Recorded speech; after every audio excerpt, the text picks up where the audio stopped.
want you as a new recruit. We want you as a new recruit. In the Navy, you can sail the 7 seas in the Navy. You can put your mind at ease in the Navy. You can join and take a stand in the Navy.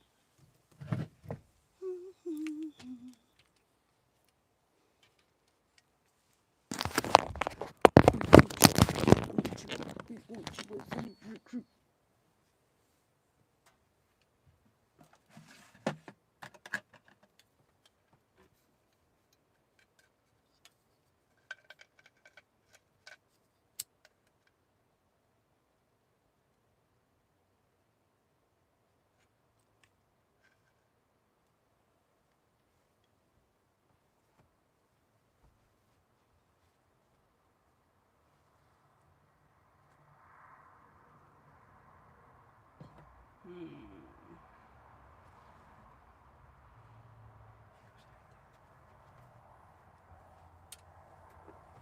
Don't fucking trip.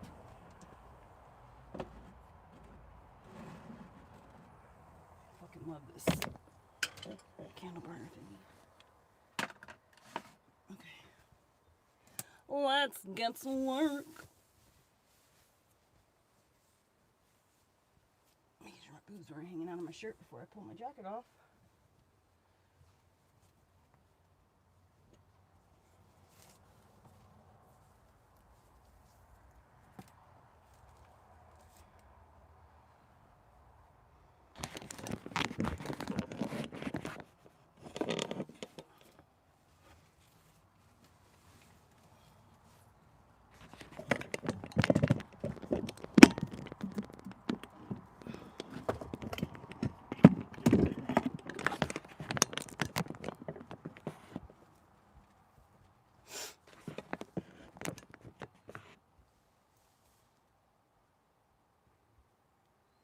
You want to go back outside?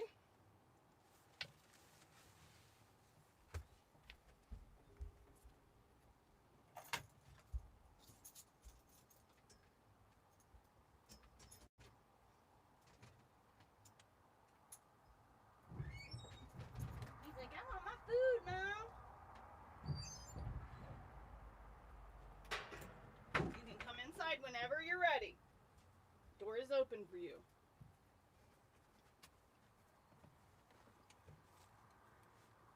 Look at this pile of fucking yarn on my ground. Oh my God, I'm so anxious about this.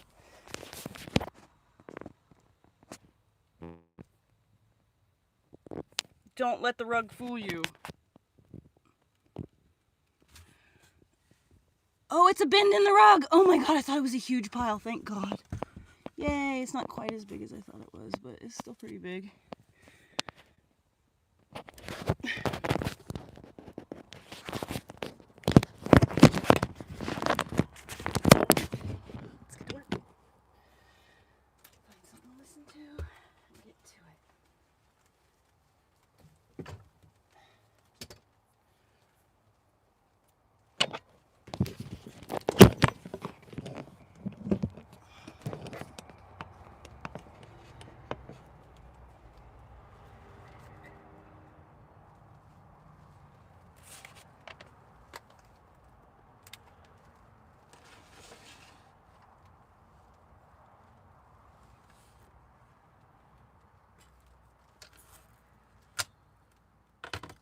I could get this thing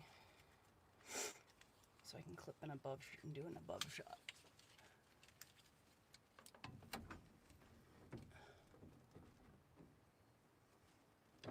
Ball on my head.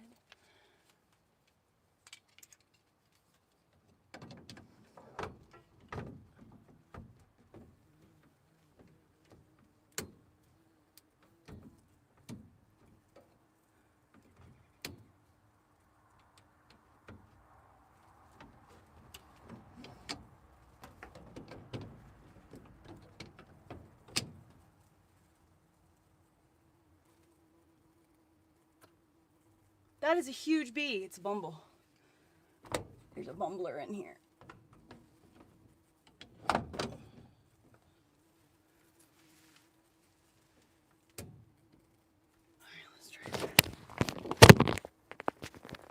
Yikes, you have to be the... Oh, no.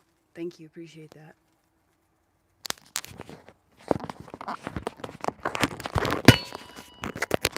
am 42.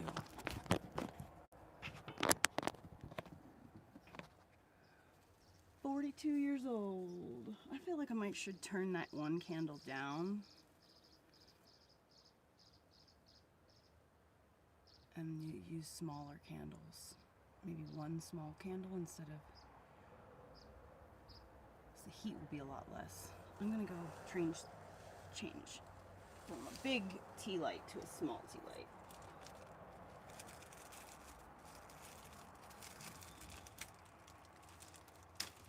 I have these like XL ones that are double this size, so let's see if this one won't burn the wax and make it smell funky.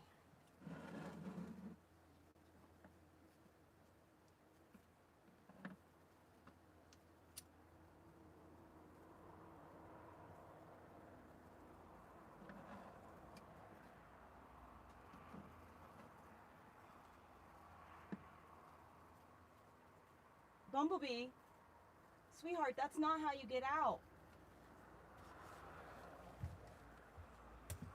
The bumblebee thinks the back door to my bus is a exit.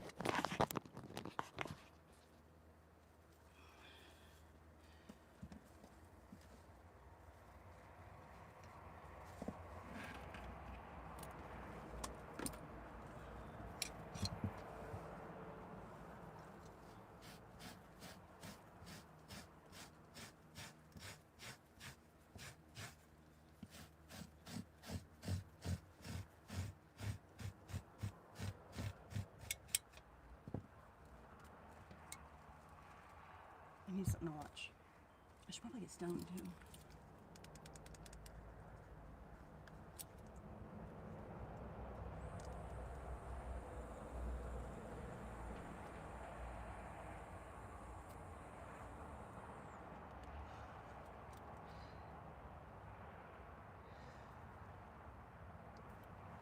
Oh, that smells so much better with the other candle. Yay!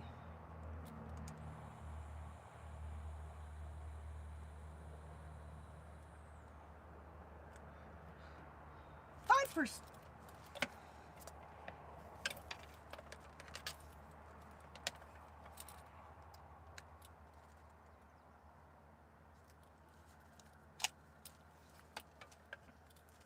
I guess that's gotta charge.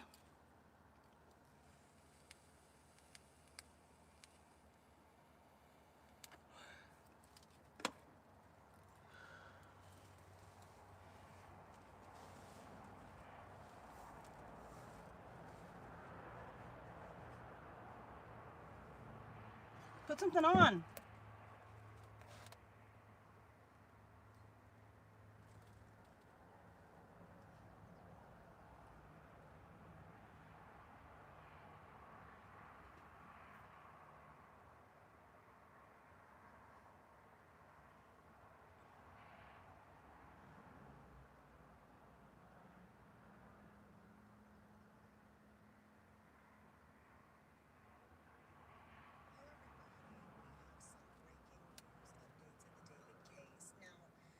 Just now got off of a 4-hour live stream covering the preliminary hearing, covering the full autopsy results, which did come out yesterday, but I had the 26-page results. And not only that, the preliminary hearing happened, and guess what? Something extremely extreme happened during the hearing. Okay, so here is I'm just going to show you first a TMZ article on the matter, and as you can see from the title, this is pretty scary. Okay, no, we're definitely not doing that. Goodbye. David, according to prosecutors in today's preliminary hearing, David had tons, a quote, substantial amount. We're going to call it cheese pizza, okay? Cheese pizza on his phone. The reason I'm calling it that is not to diminish what it is. It's not to take away from the seriousness of what it is, but I kind of go into more detail in my live stream, but I just, for my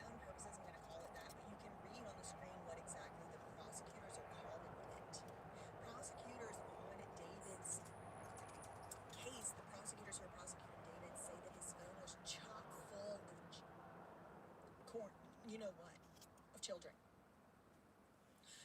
David's iPhone, okay, importantly, iPhone, not iCloud, okay? Some reports are going around saying it was his iCloud that was recovered. No. This is just on his phone.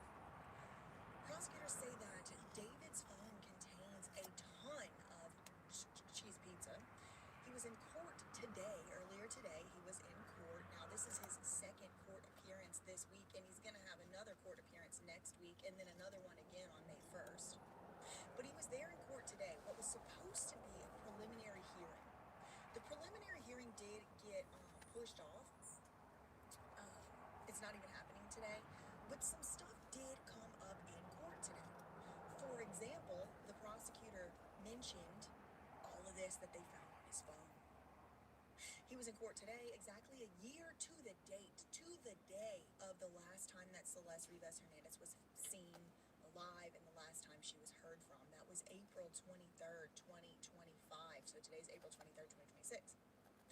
He had a status hearing today. Again, originally this was supposed to be a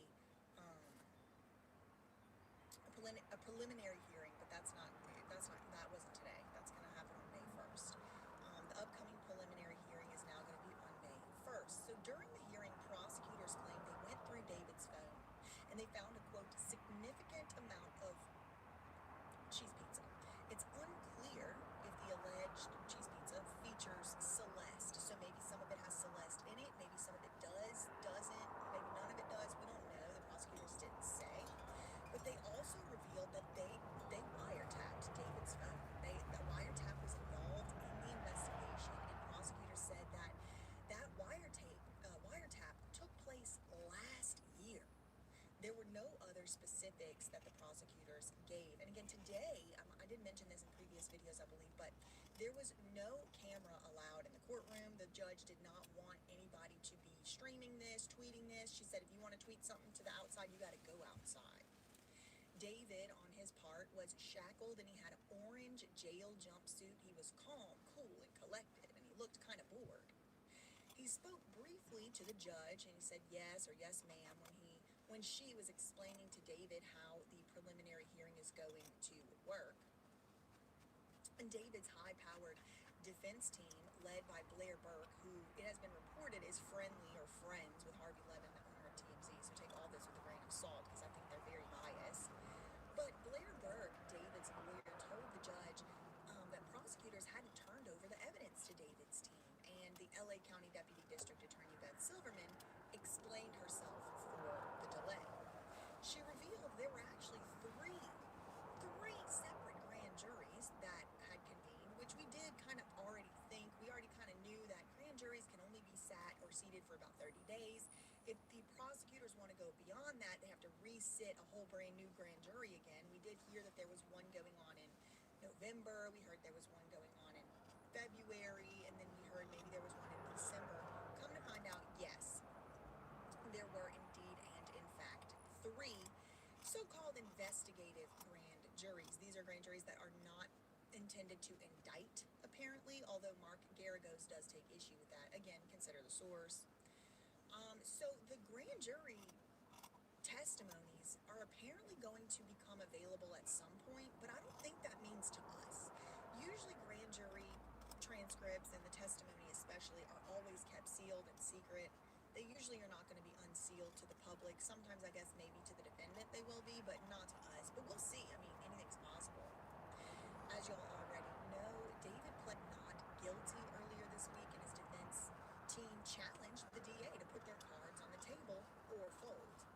The defense team doesn't really think that the prosecutors have the information that it takes to convict David. So they demanded the preliminary hearing basically immediately. And the prosecutor said in court, okay, bet, that's fine. We're going to be ready for next week. And also, let's go to trial within 60 days while you're at it. So within 2 months. So we could have a David trial this summer. As you know, David was arrested last Thursday, and prosecutors charged him Monday for Celeste murder. He also was charged with lewd and lascivious acts with a person, you know what, and the charge for the mutilation of the body. Now, the prosecutors are claiming that David killed Celeste with a sharp instrument, and the medical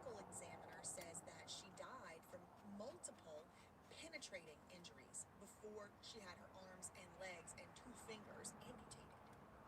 The DA claims David was having relations with Celeste at the time that she was less than 14 years old. She was 13 years old.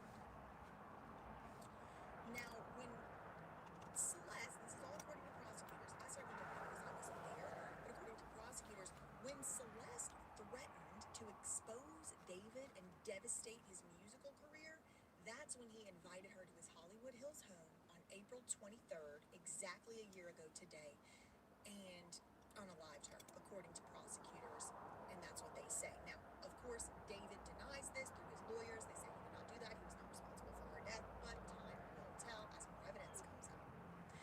Prosecutors claim David later chopped up the body, stuffed it in 2 bags, and kept her remains in the front trunk of his car for more than 4 months as the body decomposed.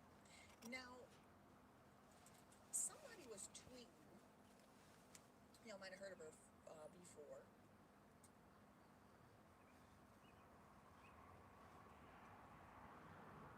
Megan. Sorry, it's like every time I log into Twitter, it's like brand new breaking news, something crazy is going on. So she was at, she covers these celebrity trials. She was at the courthouse. She said, I'm at the criminal courthouse in downtown Los Angeles where the preliminary hearing in singer David's Murmur case begins at 8:30 a.m. That was 11:30 Eastern time. She was in the hallway outside the courthouse. She said, I'm the 19th media member here, hoping to get a seat in the courtroom. And she said, I will share updates here, which she did do, so that's helpful. A team from the district attorney's office entered the courtroom, including lead prosecutor Beth Silverman. David's preliminary hearing is now scheduled for May 1st. He's back in court, though, before that. He's going to be back in court on April 29th to discuss, or his lawyers and, the prosecutors, to discuss how much more discovery has been obtained and whether the preliminary hearing will go forward, will proceed. A prosecutor today in court said they found a significant amount of child beep on his, quote, iCloud. So now we're getting conflicting reports coming from inside the courtroom. Is it his iPhone or his iCloud? Because they have other search warrants outstanding, and sometimes they can get It is a piano. So just to point out that there are conflicting reports coming out of the courtroom. So I don't know if you can see, this is the area that I've worked on, and this is the area that I have not. So you can see it's all one length here.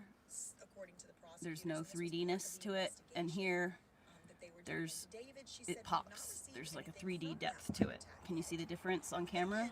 That will be something that will take time to produce. I don't know how wiretaps work. I don't know what they had going on. I have a wiretap last year and they still didn't get anything from it. This was the scene outside of the courthouse. Megan said she's not expecting the defense attorneys to speak. I don't know what they did. She said, I don't think we're going to miss it if they do. The judge began today's hearing with her courtroom rules. She said no more than 2 attorneys are allowed at the prosecution table and no more than 2 attorneys are allowed at the defense table. The case is in I am making a rug. And until the government decides to make a decision on the death penalty phase, the judge is going to allow for 2 attorneys to argue for David. So when you're facing the death penalty, like I said before, you get a bunch of extra protections because, like, your actual life is on the line. Now, here's the judge talking about the rules for her courtroom. She said reporters can use laptops, but they cannot use their phones. And, quote, there is absolutely no live transmission from this courtroom. No Google glasses, no tweeting.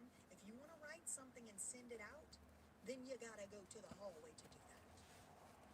And I kind of expected this is how it would be. I'm surprised she's even letting them have laptops in there. I bet you she ends up cutting off laptops because they're not going to be able to help themselves from sitting in there and tweeting or sitting in there and sending texts.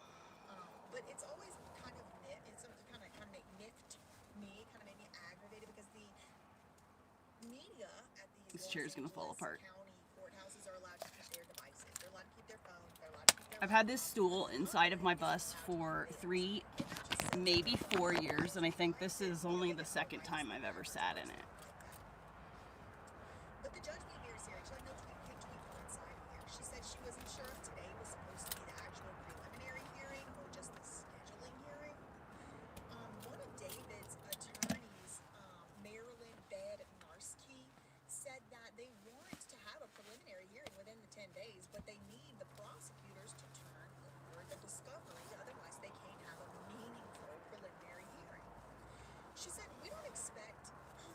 discovery. We don't expect all 40 terabytes, but we definitely want the basics. I should switch my legs. Proof for why you're holding our client in jail and why you want to seek the death penalty. And I think that's a fair question to ask on the part of David's lawyers. I mean, I'm just trying to be fair here.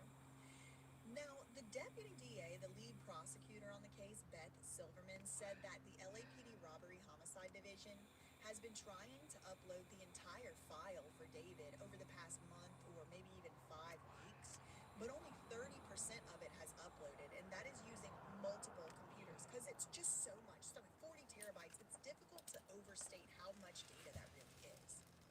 And, we're also talking about the, cheese pizza, as it were, and there's a special specific rules that protect that type of data.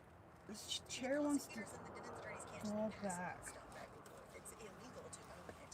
And so there's a little bit of a problem with getting that type of material over there to David's lawyers, as well as the grand jury transcripts. Those are secret. So David's lawyers have to subpoena those. They have to themselves request them. So the prosecutors are saying, we can't even turn that stuff over. The prosecutor said it was David's iPhone, not his iCloud. Remember I said there's a discrepancy, is it the iPhone or the iCloud? It's his actual device, the actual phone itself. And that makes sense. I mean, I wouldn't imagine that they would be uploading this stuff to an iCloud account. But it's his iPhone, so I wonder if it was like in a Discord server or something like a Telegram or something like that. But it's the iPhone itself that has a significant amount of cheese pizza.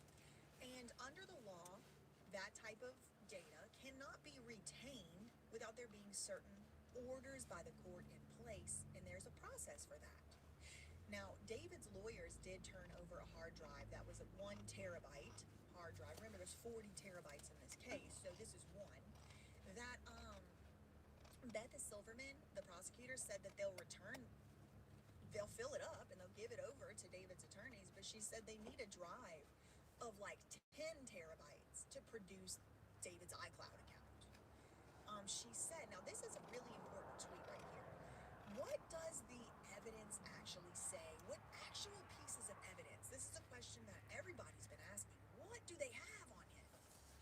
Well, body cam for one, DNA evidence, trace evidence, and what was marked as trace evidence in the autopsy report was those little blue plastic pieces. We did talk more about that in my live stream earlier today, those blue plastic pieces. And photographs from the serving of the search warrants. So I do wonder if these are photographs from inside that first house where David had moved out of, the one Steve Fisher went through, the like Rio Drive, the one where he was living when it all went down. She said all of those things are going to we are going to endeavor to turn over hopefully tomorrow afternoon. So they're going to turn over the body-worn camera, the DNA trace evidence results. So they already have results from DNA. So maybe David's DNA is like on the body cadaver bag or maybe on the clothes that Celeste wore. And I did extensively read through that autopsy report, the 26 pages of it on my live show, BJC live show, episode 17, just got off of there. So the prosecutor also said in court that 3 grand juries had convened in David's case, but they didn't convene to return an indictment. There's been a lot of gossip about why didn't the grand jury indict then? Well, because that wasn't their job.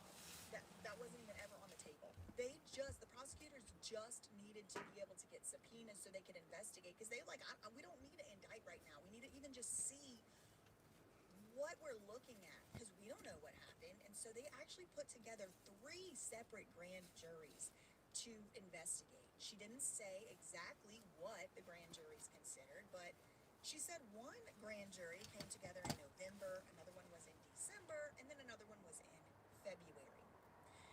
Jamie, I'm not taking my socks off for these people. David and his team is in a predicament of wanting a speedy trial, and they got to turn over discovery. The prosecutors definitely have to. That's part of it, but there's a lot to it.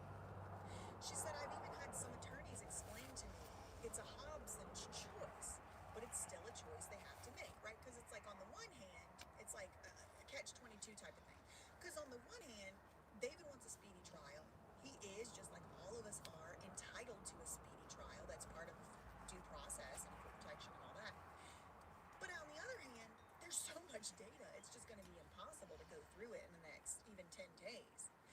judge is saying that's a choice David and his team have to make. The judge spoke directly to David. They called him out and talked about jail transport for court. She said, look, David, the jail might wake you up really early to be here for court. The bus has other stops that has to make to drop other people off other places, so it's, quote, very important that you make that early morning bus. It may mean that you're in this building for a bit of time. Now, my eyelashes are touching this. Person in the courtroom today, and that was Steve Fisher, SF Investigates. He's the one who was there in the house where David was living before he vacated. And I'm going to read y'all his updates from the court as well. He didn't provide quite as much information, but he said earlier today, about 5 hours ago, I'm heading to the calendared preliminary hearing for the people of the state of California. Oh my God. I expect it will be continued once appearances are made, but I'm going anyway, just in case. He tweeted again about 2 hours ago. He said the preliminary hearing has been continued, so the preliminary hearing didn't happen as I predicted. It's a fucking motorcycle It again. happened on May 1st. Matters Thanks, of TJ. procedural importance were discussed today, mostly about transferring the discovery, the evidence from the DA to the defense. Items of interest that came up include that David's device or devices contained a significant amount of child bleep, which requires special handling. There's also a large amount of data from a wiretap. Now, I don't know how the prosecutors don't even know what's on that wiretap 4 months later, but they want to, I don't know. I don't understand the wiretap thing. Search warrants are going to be unsealed. New search warrants also from the devices. So they probably got search warrants for David's phone or whatever at the time of his arrest. I'm not exactly sure. I'm literally just pulling this out of thin air, but there are several search warrants, apparently, according to Steve Fisher, who was in court today, that have not yet had returns. Now, David did not look confident in court today, in my opinion. He was in an orange jumpsuit and just stared forward, and this directly contradicts what TMZ reported, that David was calm, cool, and collected, looked kind of bored.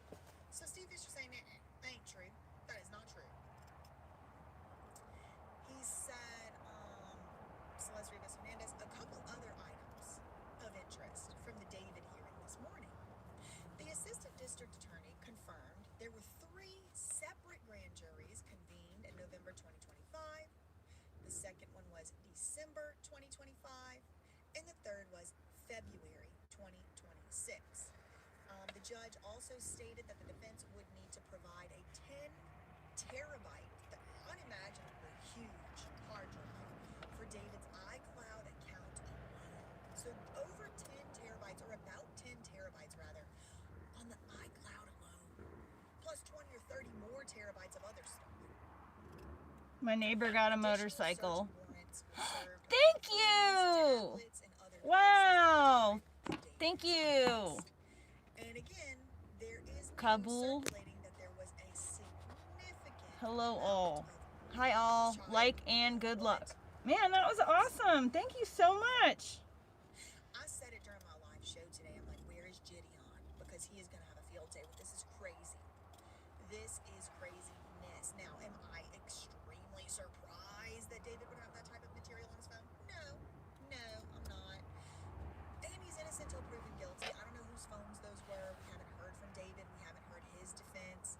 But I will say it is absolutely not looking good for him. It is absolutely not looking good for him. So, like I said, David is next expected to appear in court on April 29th. And that is just to make sure, that the discovery is moving along as it is supposed to. And then on May 1st is the preliminary hearing, which could last for several days. But we could start hearing from witnesses on as recently, as soon as a week from today. May 1st, a week and a day, or a week from today. Absolutely incredible, absolutely mind-blowing, but I do still feel a sense of relief that this case is finally moving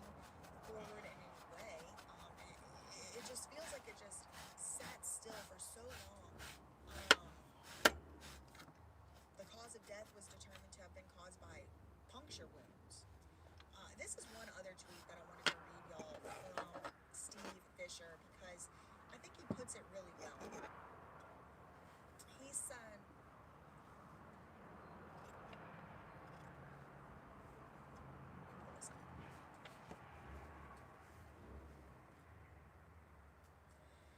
he kind of drags TMZ, and I'm glad he does because TMZ has really like sucked the air out of anybody else's coverage here, and a lot of stuff that they have said, well, you know what?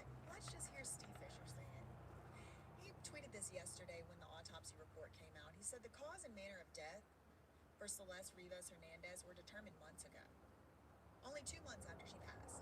He said, as stated in the official press release, the cause and manner of death were determined in December 9th, 2025. The repeated claims by TMZ that the medical examiner was unable to determine a cause and manner of death due to the condition of her remains, those claims by TMZ were never accurate. They, the medical examiner, were waiting on toxicology results, which they were able to get even in Celeste's state of decomposition. Steve Fisher said, look, he's an investigator on this case. He said, I might not have been perfect on this case, but at least I acknowledge when I was wrong. TMZ, on the other hand, reported that Celeste's remains were still partially frozen when they arrived at the medical examiner's office and suggested that David was only recently arrested because now finally they came up with a cause and manner of death. This was not true. It was misleading. He said that information was incorrect. They've been knowing since December. They were under court order for releasing it. Steve said at this point, nearly all of the information TMZ has put out on this case has been false or misleading. Looking right at you, Harvey. Looking right at you, Mark Garagos, running PR for this dude. Steve said, I'm glad the facts are finally driving the narrative in this case.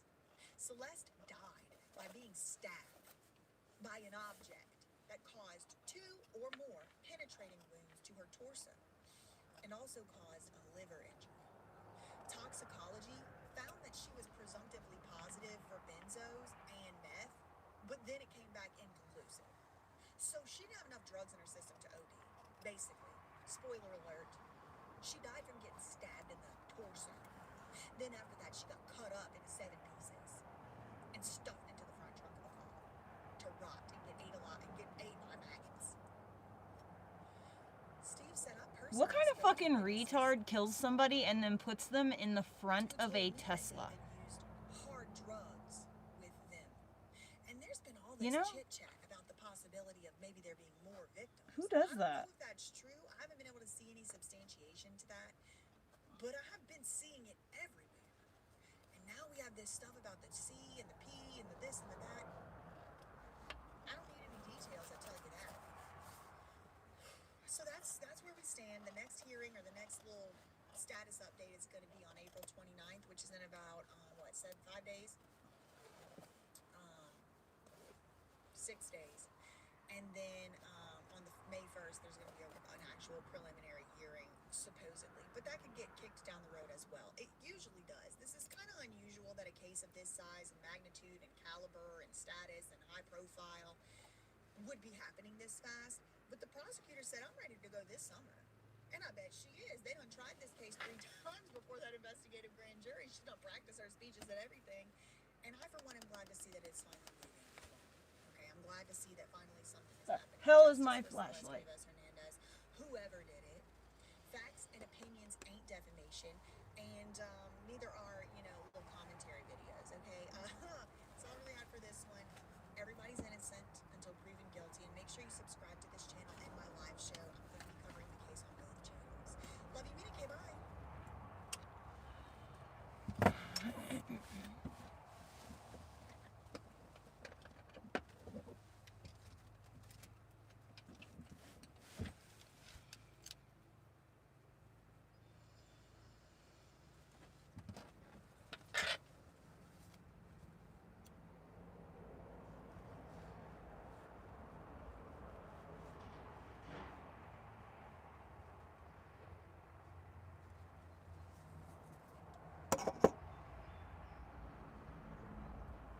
I'm fogging up my glasses.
Had to keep the volume of my TV off so I could see.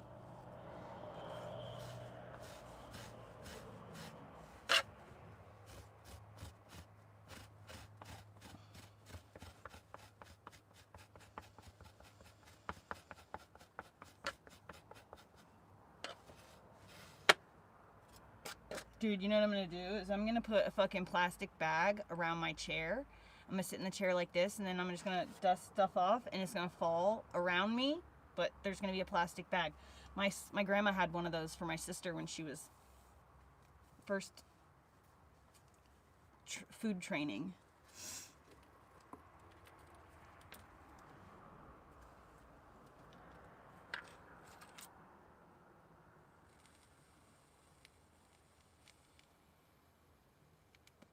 My dreadlocks are not tight, and it's not bald as much as it is. My hair is just very fine, and my hair is clear blonde, so it looks much more gappy than it actually is. But how nice of you to say.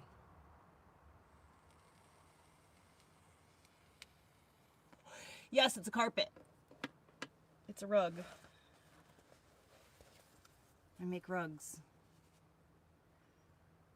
So this is what it looks like before I carve it. And then obviously it's not done, but this is what it looks like after it's been carved. It has like a 3D to it. So it actually feels like piano keys instead of just being all one size. That's what I'm doing. This is not done, obviously.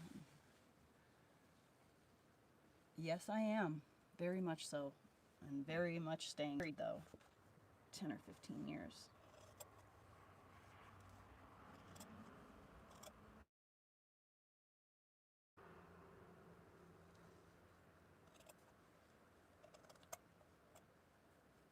When I was 14, my best friend and I made a pact that if we weren't married to anyone else by the time that we were 30, we would marry each other. And that's what we did. And we had a child. And I told him that when he's an old man, I'll help take care of him, even if we're not together. And I'm single.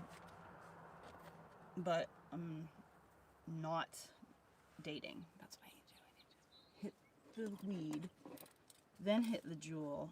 Oop. Then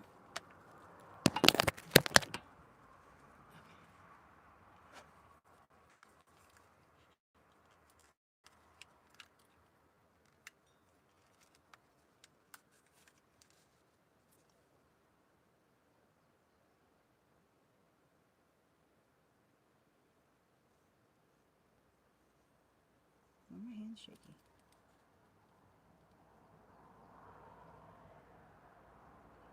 I'm dehydrated.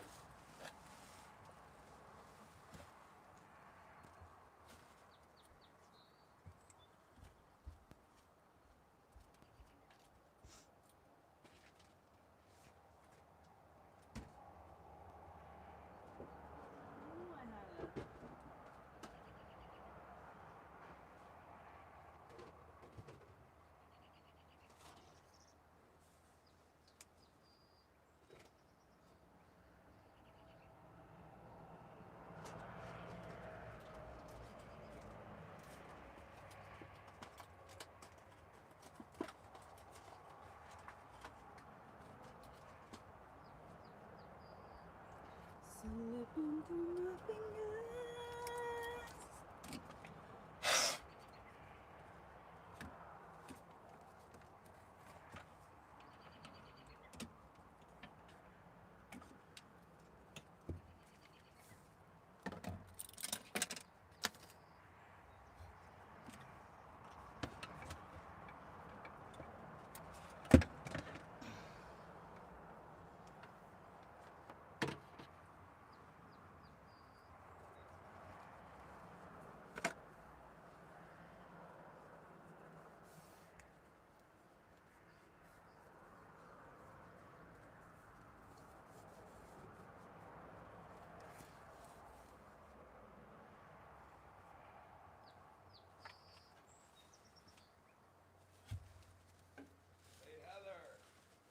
Hey, what? Something for me to try.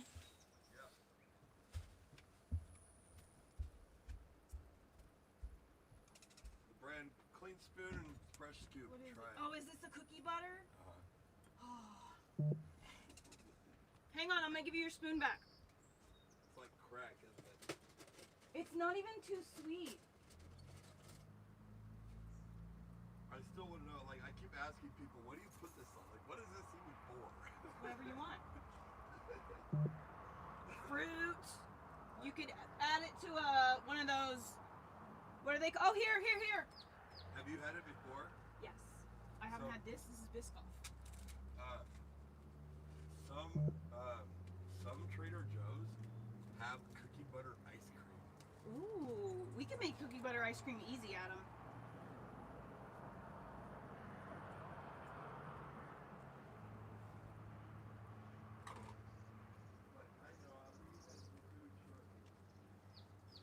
That's a really good peanut butter cookie, by the way. That's from the place by the dollar store. What? The cookie is from the place by the dollar store. Oh, downriver? Yeah, with all the desserts.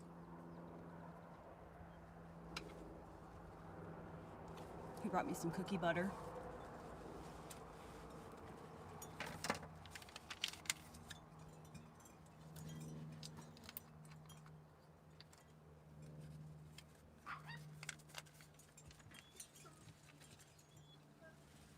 Come inside. Is the door closed? No, the door's open. Inside. He just stands there. There you go. Good job. He's so polite. He literally stands there and waits for permission to come inside before he'll, even if I leave the door wide open for him, he'll still just stand there and wait for permission.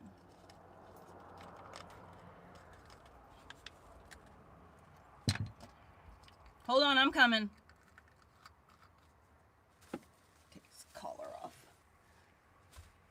Do you want to lay down right there? You can stay right there. Good boy. Let me give you a treat. And then you can go back outside whenever you want.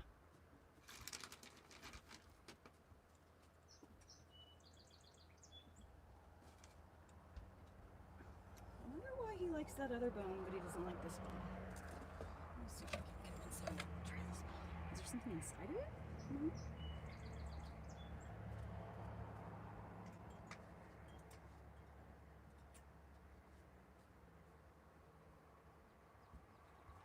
Getting black fucking yarn all over my house. It's literally a trail. I've just had to give up and not care. Turn off my caring button, put on the blinders, and pretend I see nothing.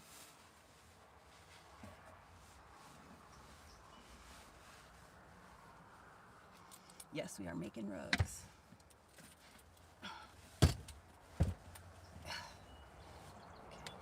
Wish I had a rug for my ankle.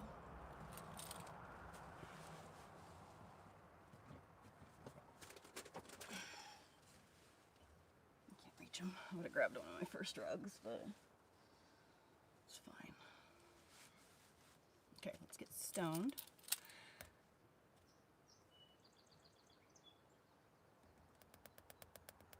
Hello?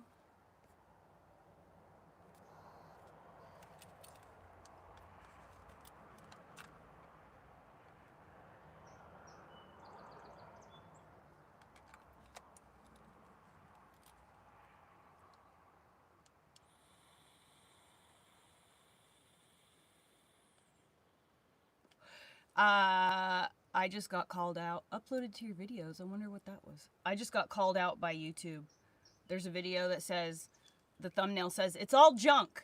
And it's a girl looking into her closet, and there's like organizational bins. Not fancy, just bins like those with like seasonal, Christmas, backups, sentimental, or whatever. And the title is, Stop Treating Your House Like a Storage Unit. It's totally what my house is a storage unit. My bus is a storage unit for all my shit.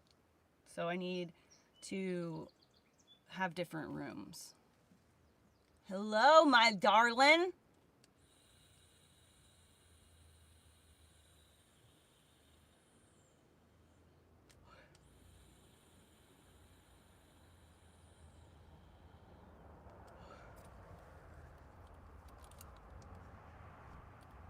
Salty Rider, are you Crystal? Yeah.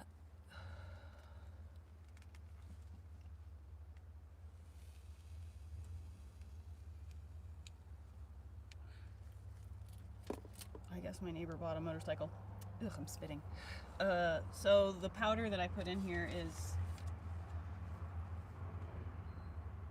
LMNT. It's grapefruit, I think.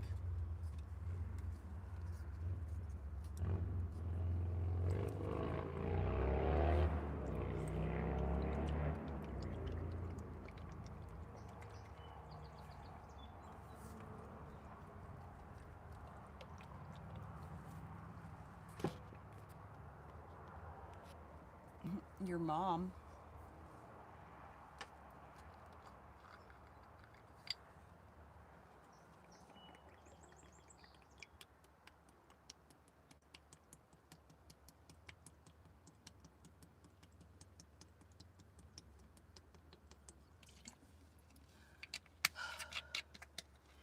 All right, in a couple of minutes, I need a drink to here. I can't fill my stomach up with too much liquid or I'll throw up. Well, thanks, Austin's Corner.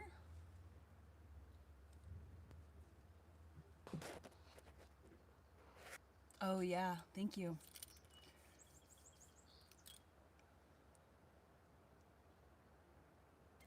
Ha!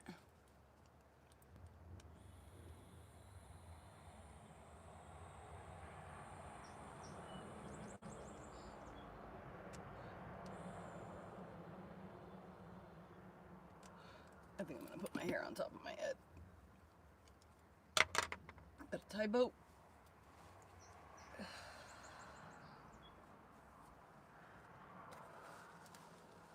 I'm gonna get something for my ankle as well.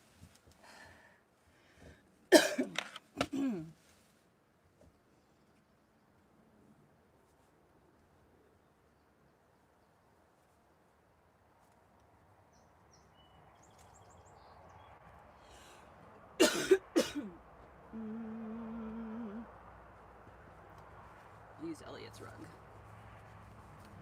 I made this one for my kiddo.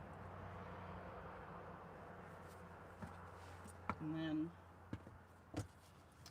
I just finished this one yesterday, day before yesterday. It's a book, Romeo and Juliet. And then I finished this one, which is a logo of the girl who clipped my dog, the girl who shaved my dog down. She was so sweet and I was so grateful. I made her this for free.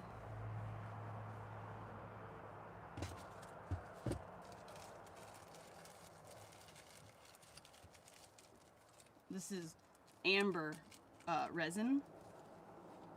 It makes my whole house, especially when this window starts to like cast sun right here, it warms that amber up. And so my house always smells like amber, and there's a little bit of sandalwood there too. So my house always smells like amber and sandalwood. It's so fucking nice. Is this even working? Yes, it is. It's having a little bit of a struggle, but it is working, and it smells delicious in here.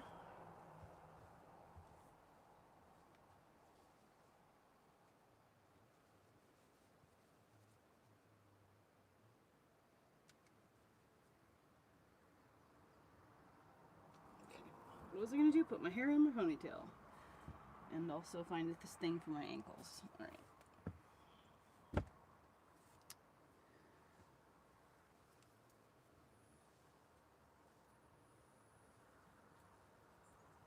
I need to do the henna on my hair so badly.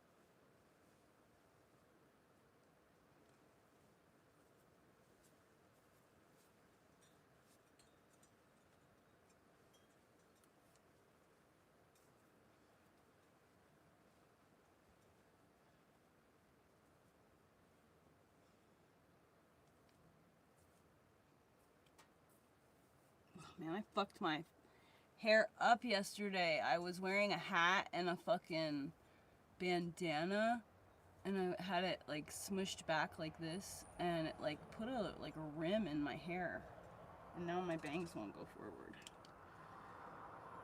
Even after I washed my hair. I washed my hair last night, and it's still doing it.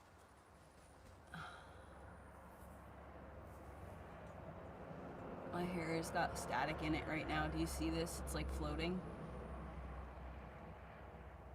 There's something staticking me right now. Why am I staticky?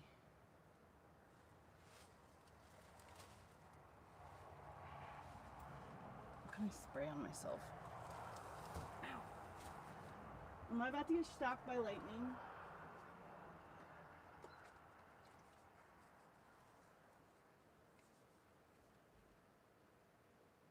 I want to know where my fucking rose spray went.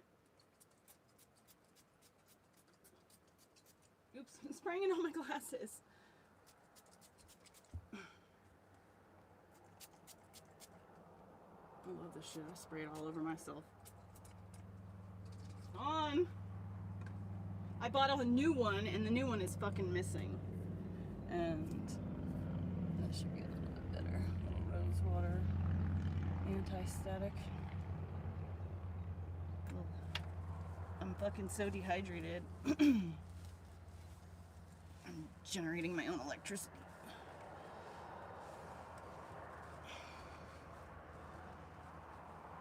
electric. Boogie, woogie, woogie. Okay. Oh my god, that's so comfortable with my knees or my ankles right now, dude. Dude. Oh, you guys, you know what else I want to make? No, I'm not sitting on bacon. I want to make those,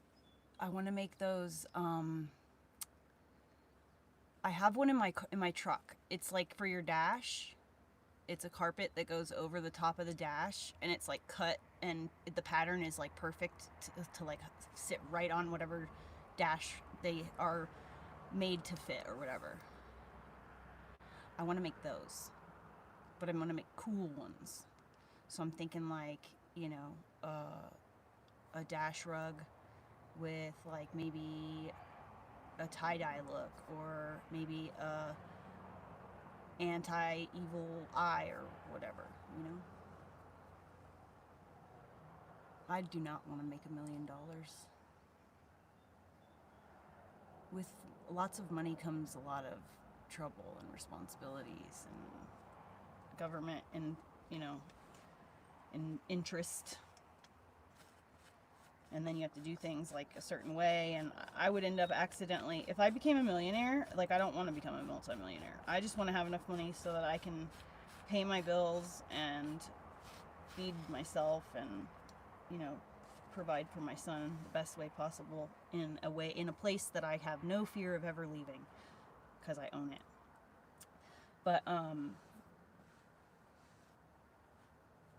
I don't want to be a millionaire because I am so like la la la la la la la. I would forget to do important things. Or the day of the important thing, I'd get anxiety and then I wouldn't want to go. And, you know, I'd like bail. And so like, anyway, I would end up getting myself accidentally in trouble if I was a millionaire. So I don't have any desire to be a millionaire. And also the type of people that you are forced to be around other millionaires, because like if you're a millionaire and you hang out with people who are not millionaires, they're going to be resentful of you. If it really, when it comes down to it, and they're going to treat you differently. And if you pay for everything and are generous, people will inevitably take advantage of you. It's the monkey theory. It's like if you know what happened with Jane Goodall and like the monkeys when they first started making their little monkey camps to observe and study the chimpanzees. The monkeys learned that if they raided their camp, they could get all this food.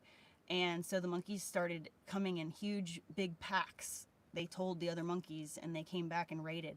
And like, it's animal nature to go for resources when they show themselves. So it's an inevitable thing that people are going, it's human nature for people to take advantage when you give them things. So you could either be friends that, you know, everybody takes advantage of you, you know you're being taken advantage of, they know you're being taken, everybody's on, you know, it's all above board, you know, you could do that. But most likely it's going to end up in troublesome situations. I mean, that's just one example that I could think of that makes me not want to be a millionaire.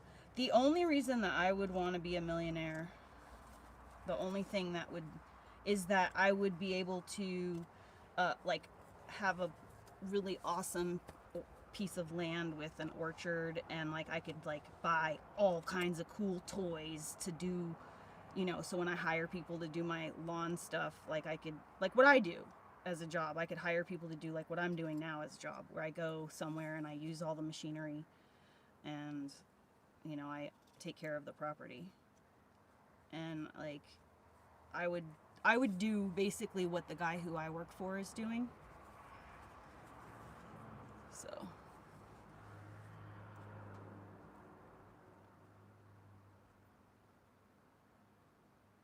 I know. And listen, I've always said this, that I will 100% become a millionaire when $1 million is the poverty line. And we're not too far off.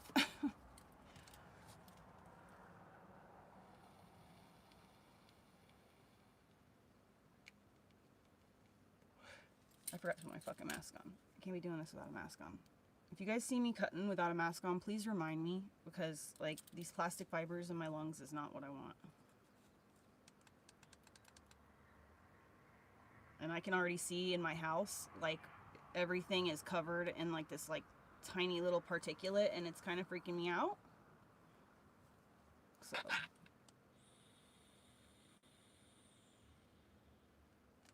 it hasn't freaked me out enough to do anything about it just yet, but we're getting there.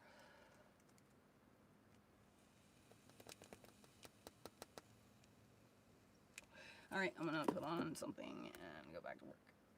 I'm not gonna be replying to text messages probably. I think enough time has elapsed.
Well,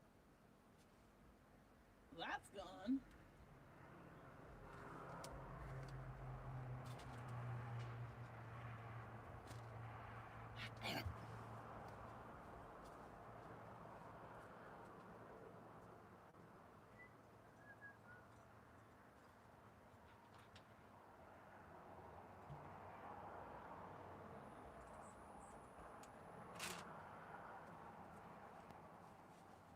Maybe it's a little work for it.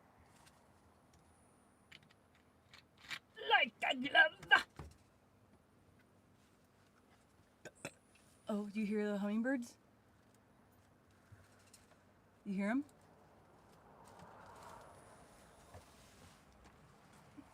Yeah, I saw where it went, but it went to like one of those like, there's the tire of the bus is right here under the desk. The desk is sitting over the tire well. You can kind of see the tire, well you can see it right there, there's a tire well. So on the other side here, there's the exact same thing. The other tire, the back tire of my bus. And so I have a floating floor in here.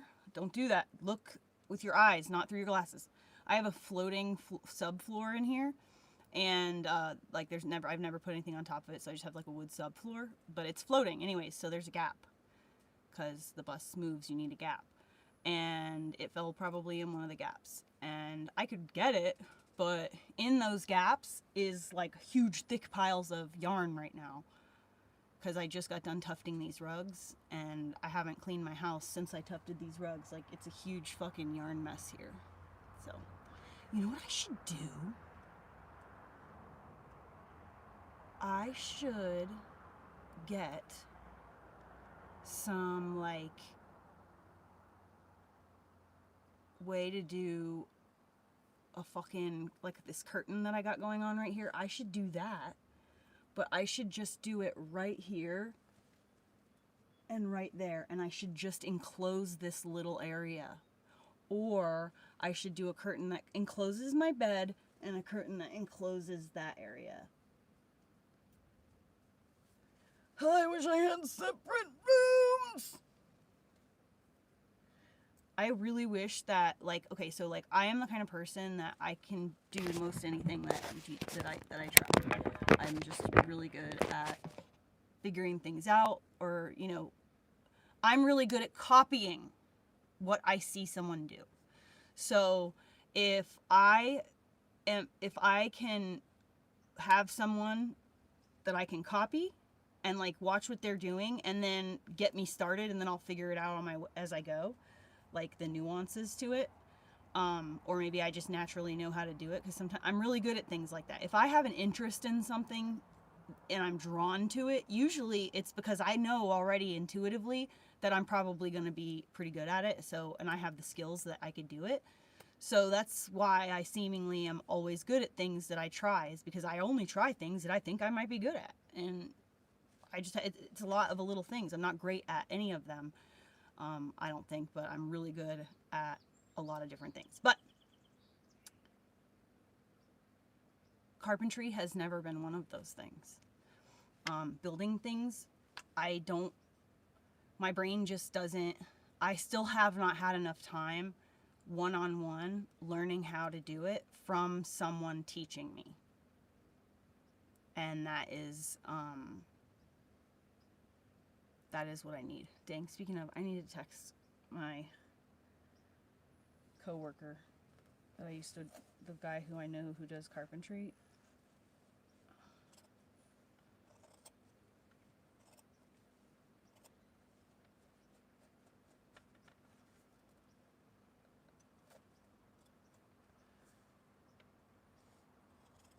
I wish that I could have just like watch YouTube videos and figure out how to do carpentry without needing someone to teach me.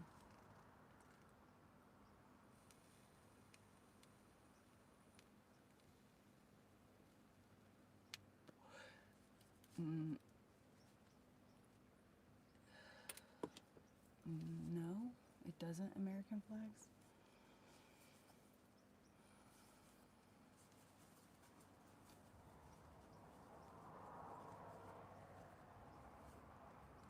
Hello! Look what I made. I'm still making it. I have to do this part. But look what I made. Look what else I made. Oh my god, I have to show you. Oh my god, you're here! Oh my god, you guys, this is my best friend in real life. Anyway, look. I made this for Elliot. It's literally a fucking rug. It's carpet. This is for Elliot. No, this is for Nikki. You remember Nikki from the chat? This is for a girl on TikTok called Bookbinding Artist. She's a bookbinding artist, as her name implies. And so I made her this Romeo and Juliet. And then the girl who does that, remember the girl who groomed my dog? Or I told you that I got my dog groomed, etc. or whatever. Anyway, I made her logo into a little rug so she can hang it on her wall and have, like, in her photos or whatever, you know, her logo in the background. And these are all the first batches. These are all the first rugs I've ever made. And the very, very first one that I ever made was the piano. Well, I mean, other than, like, the practice ones where I just kind of, like, tested it out. But this is the first one I made. It's fully completed. They're all backed. And I found, oh my god! Dude, listen, Cass. Okay, so I went to, yes, you do! Send me a text because I will forget. So send me a text. But anyway, so, what was I gonna say? Fuck, I lost my train of thought.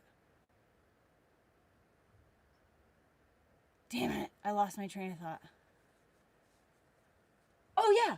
Okay, so I went to Goodwill with Elliot and Josh the other day, and while I was in Goodwill, or St. Vincent's, Josh was like, I'm wanting you to see this hobby aisle because it has like a lot of shit on it and there's a lot of yarn. So we went to the one he wanted to show me the hobby aisle of. Anyway, right in the freaking hobby aisle, and now mind you, these are backed with two different things. This is a slicky material that I already had on hand. This is felt. This is not. This is not this is not ideal for backing a rug, obviously, if it's going to be on the floor. So these are just for the wall. But the felt, it can go on the floor. Anyways, I found a huge thing of teal felt. Are you kidding me right now?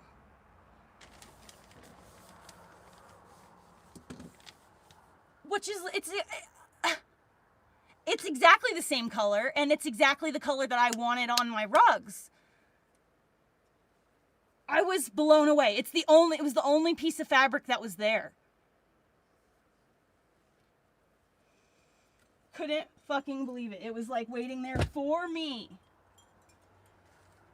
I was so excited.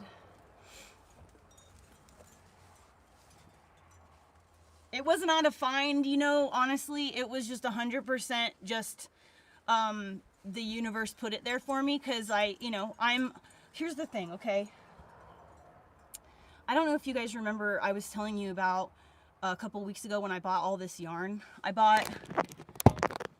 This is not even half of what I have. This is just what I have on display. I've been having to do this every day.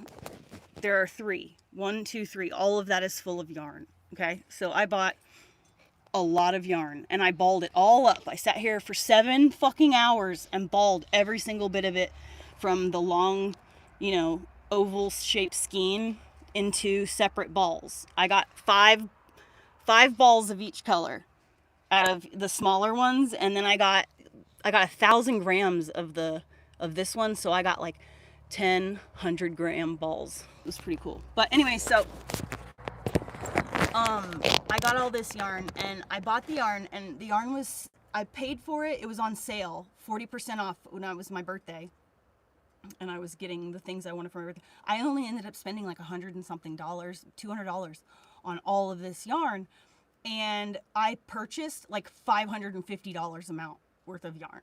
So I like paid half for the yarn through Honey, the extension on the Honey app or whatever, saved me $60 at the end of the sale, and I got 40% off because of the sale that they were having already. So it was like a crazy amount.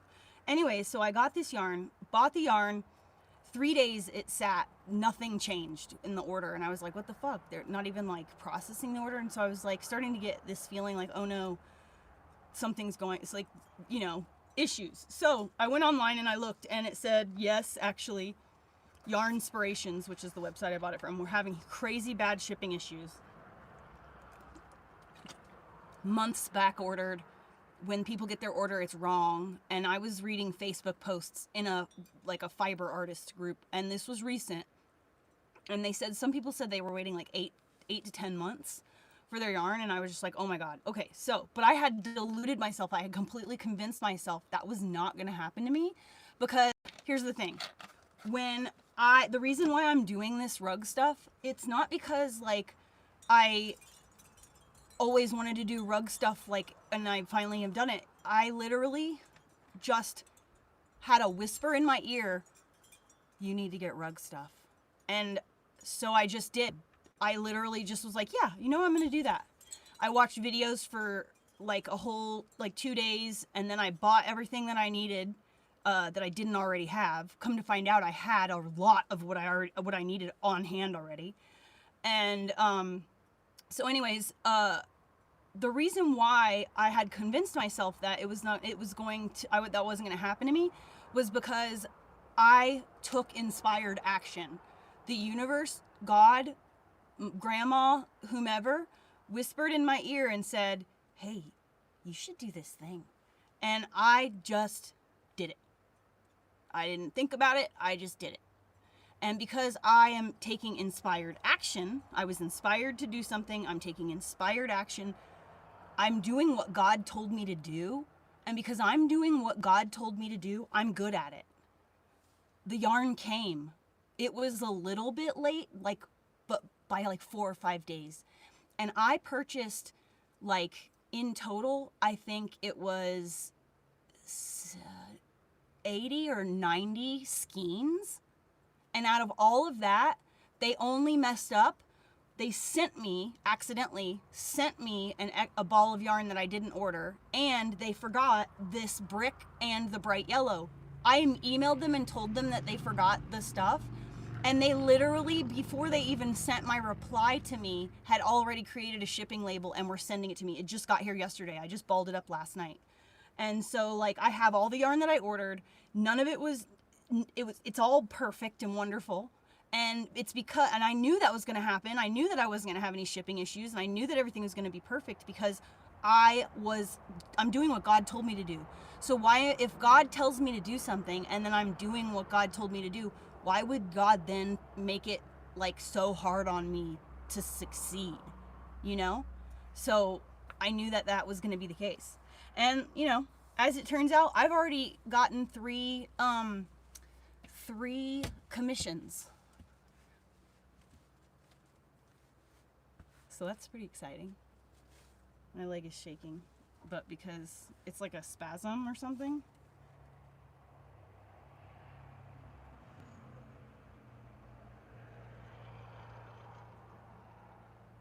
It's really hard to control it. All right, if I relax, is it gonna keep doing it? There's a nerve pulled in my glute, in my hip.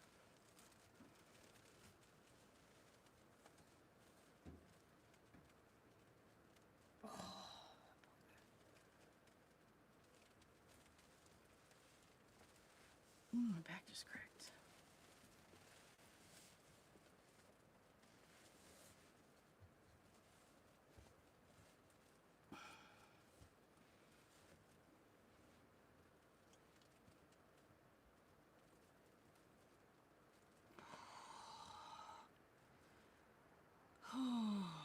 That's a stretch I didn't know I needed as bad as I do.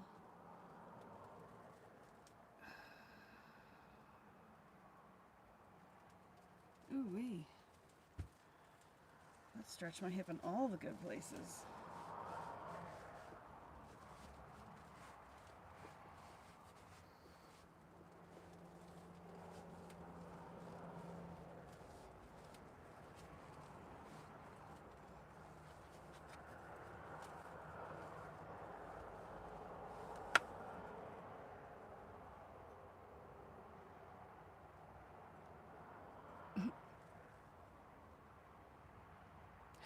Oh my God, Elliot. So I sent a freaking Facebook post to Josh like last week about this crazy, like, it was basically like Elliot was an adult and that was his house. They were selling everything. Like the whole house was up for sale. And so, I told Josh about it because it was Elliot's dream come true. There's Coke memorabilia, all kinds of shit. Anyways, they got there this morning at 8 a.m. I wasn't even awake yet. They called me and woke me up this morning at like 9 and they were like, we already went. I was like, oh shit, I was going to go with you guys. I was going to go get them at 11, but I'm glad I don't have to now because now I can go. Oh, I should actually leave now. I got to go meet somebody. Let me text this guy. Hold on, I got to go meet somebody about a job. Oh no, YouTube. Be right back. I'll be right back. Was weird. I know, right, Arid? He won't be though, because he will then see.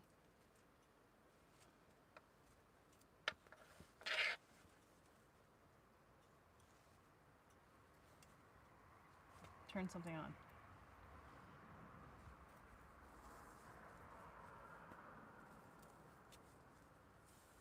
I hate these little like cheap straps they make this shit with now. Wish they had thicker straps. They used to, even though they were the cheap Walmart shirts.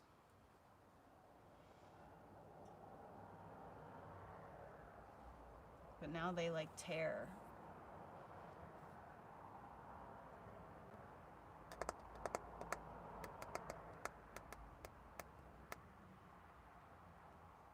Everyone seems to say that artists need to find that is really the key to Plans thriving change as a your hair creative dust. Let me know when person. you can come up. But I Okay. tried it as a multi-passionate ADHD artist and it completely failed. So this is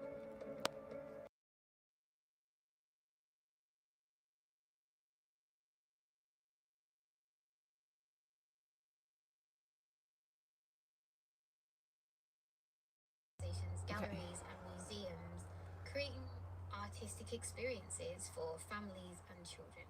And I loved that work. I got to do all sorts of cool things like make puppets for kids, make animations, work on carnivals and parades and all sorts of different festivals. But it wasn't what Okay. for me as an Dude, that's cool. It looks like oil slick. I found rocks like that, like the big rock with the stain, it looks like, you know, of it, where it's just like it looks like a dark stain. I found rock like that, with kind of a type of shimmer like that at my property when I was in Wolf Creek. I kind of want to switch over to TikTok so that I can listen to copywritten things.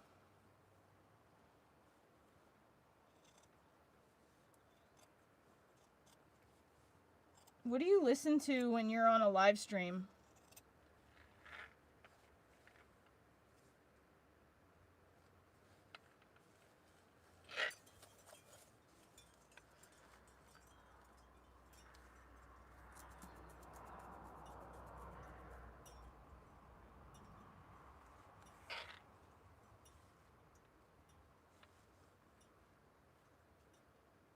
Where did you find those?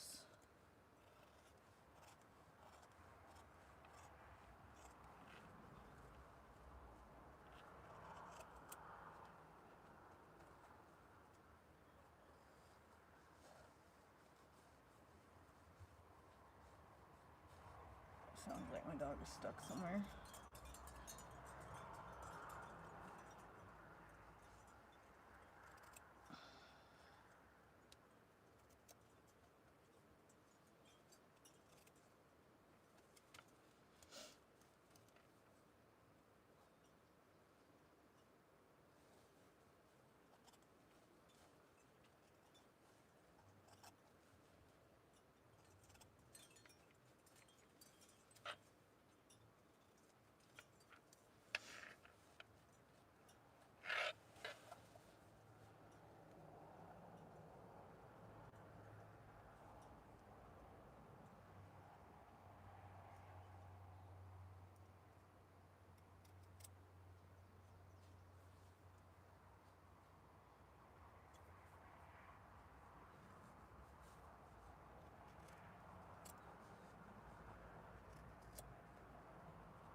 Turn something on, Heather.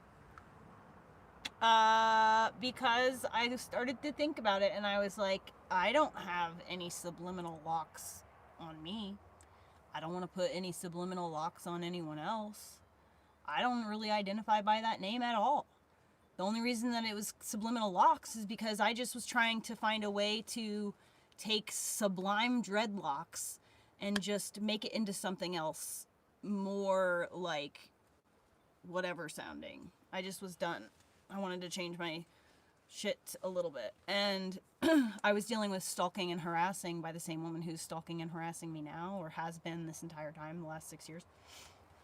I was dealing with stalking and harassment, and I was trying to just like, I don't know, I was just trying to like reset my brain in a way at the time when I changed it to subliminal locks. But literally after I changed everything, I thought about it for like actually 3 seconds, and I was like, Heather, you freaking idiot.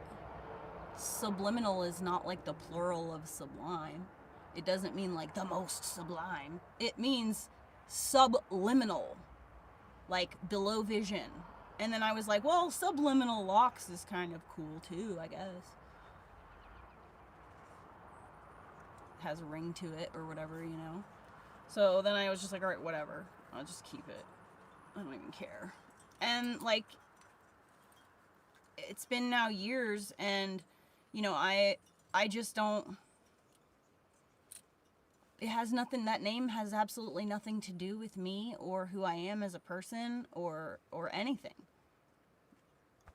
So I'm making rugs now, and I'm rugged.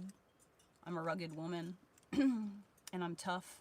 So, I mean, this is the most fucking on the nose name I've had for my social media in a long time. That wasn't like primarily like for my brand of my business. I've always had a cleaning or before it was Subliminal Locks, it was Sublime Dreadlocks, which was my dreadlock business. And then Subliminal Locks was my dreadlock business for a while too.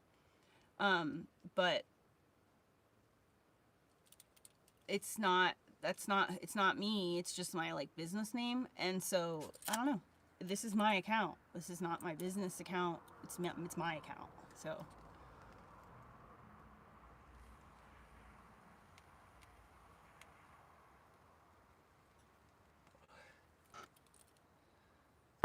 yep.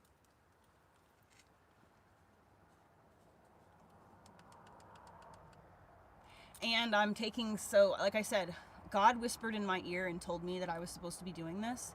And coincidentally, as it turns out, every single stage of rug making is something that I find satisfying. You know, like watching glass fruit cutting or something like that kind of satisfying. Like weed eating is satisfying to me. All my jobs satisfy me. Cleaning houses satisfies me. It's something in me that like brings me like such satisfaction to do and to see it happen. It's satisfying. That's the only word I can think of. But as it turns out, rug making, everything that you have to do in order to make the rugs is something that I do already that satisfies me. It's like cutting like this. I went to barber school. I grew up in a hair salon. So cutting, I prefer the scissors. This is what you're supposed to do this with. But I don't want to use those because I prefer, honestly, doing it by hand right now because I'm still learning, you know, and I already understand the fundamentals of how to make things, you know, even and level. And there's a physics to it because, you know, you have to make it the right dome shape. You have to make them all the same height. There's a lot of skill involved. But they're skills that I already have because I went to barber school and I grew up in a salon. Like literally my whole family cuts hair, everybody. And my grandma for a little while did nails. So the whole family my mom had a barber shop for years. My aunt still works cutting hair. My other aunt just sold her barber shop like 2 years ago. She's here in Oregon with me.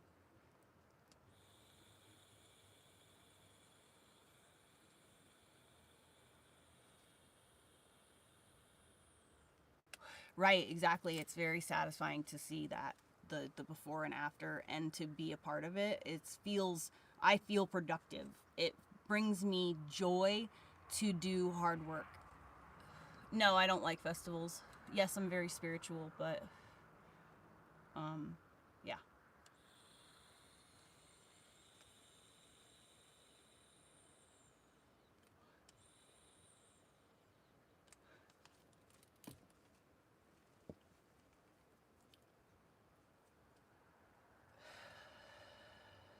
Put something on.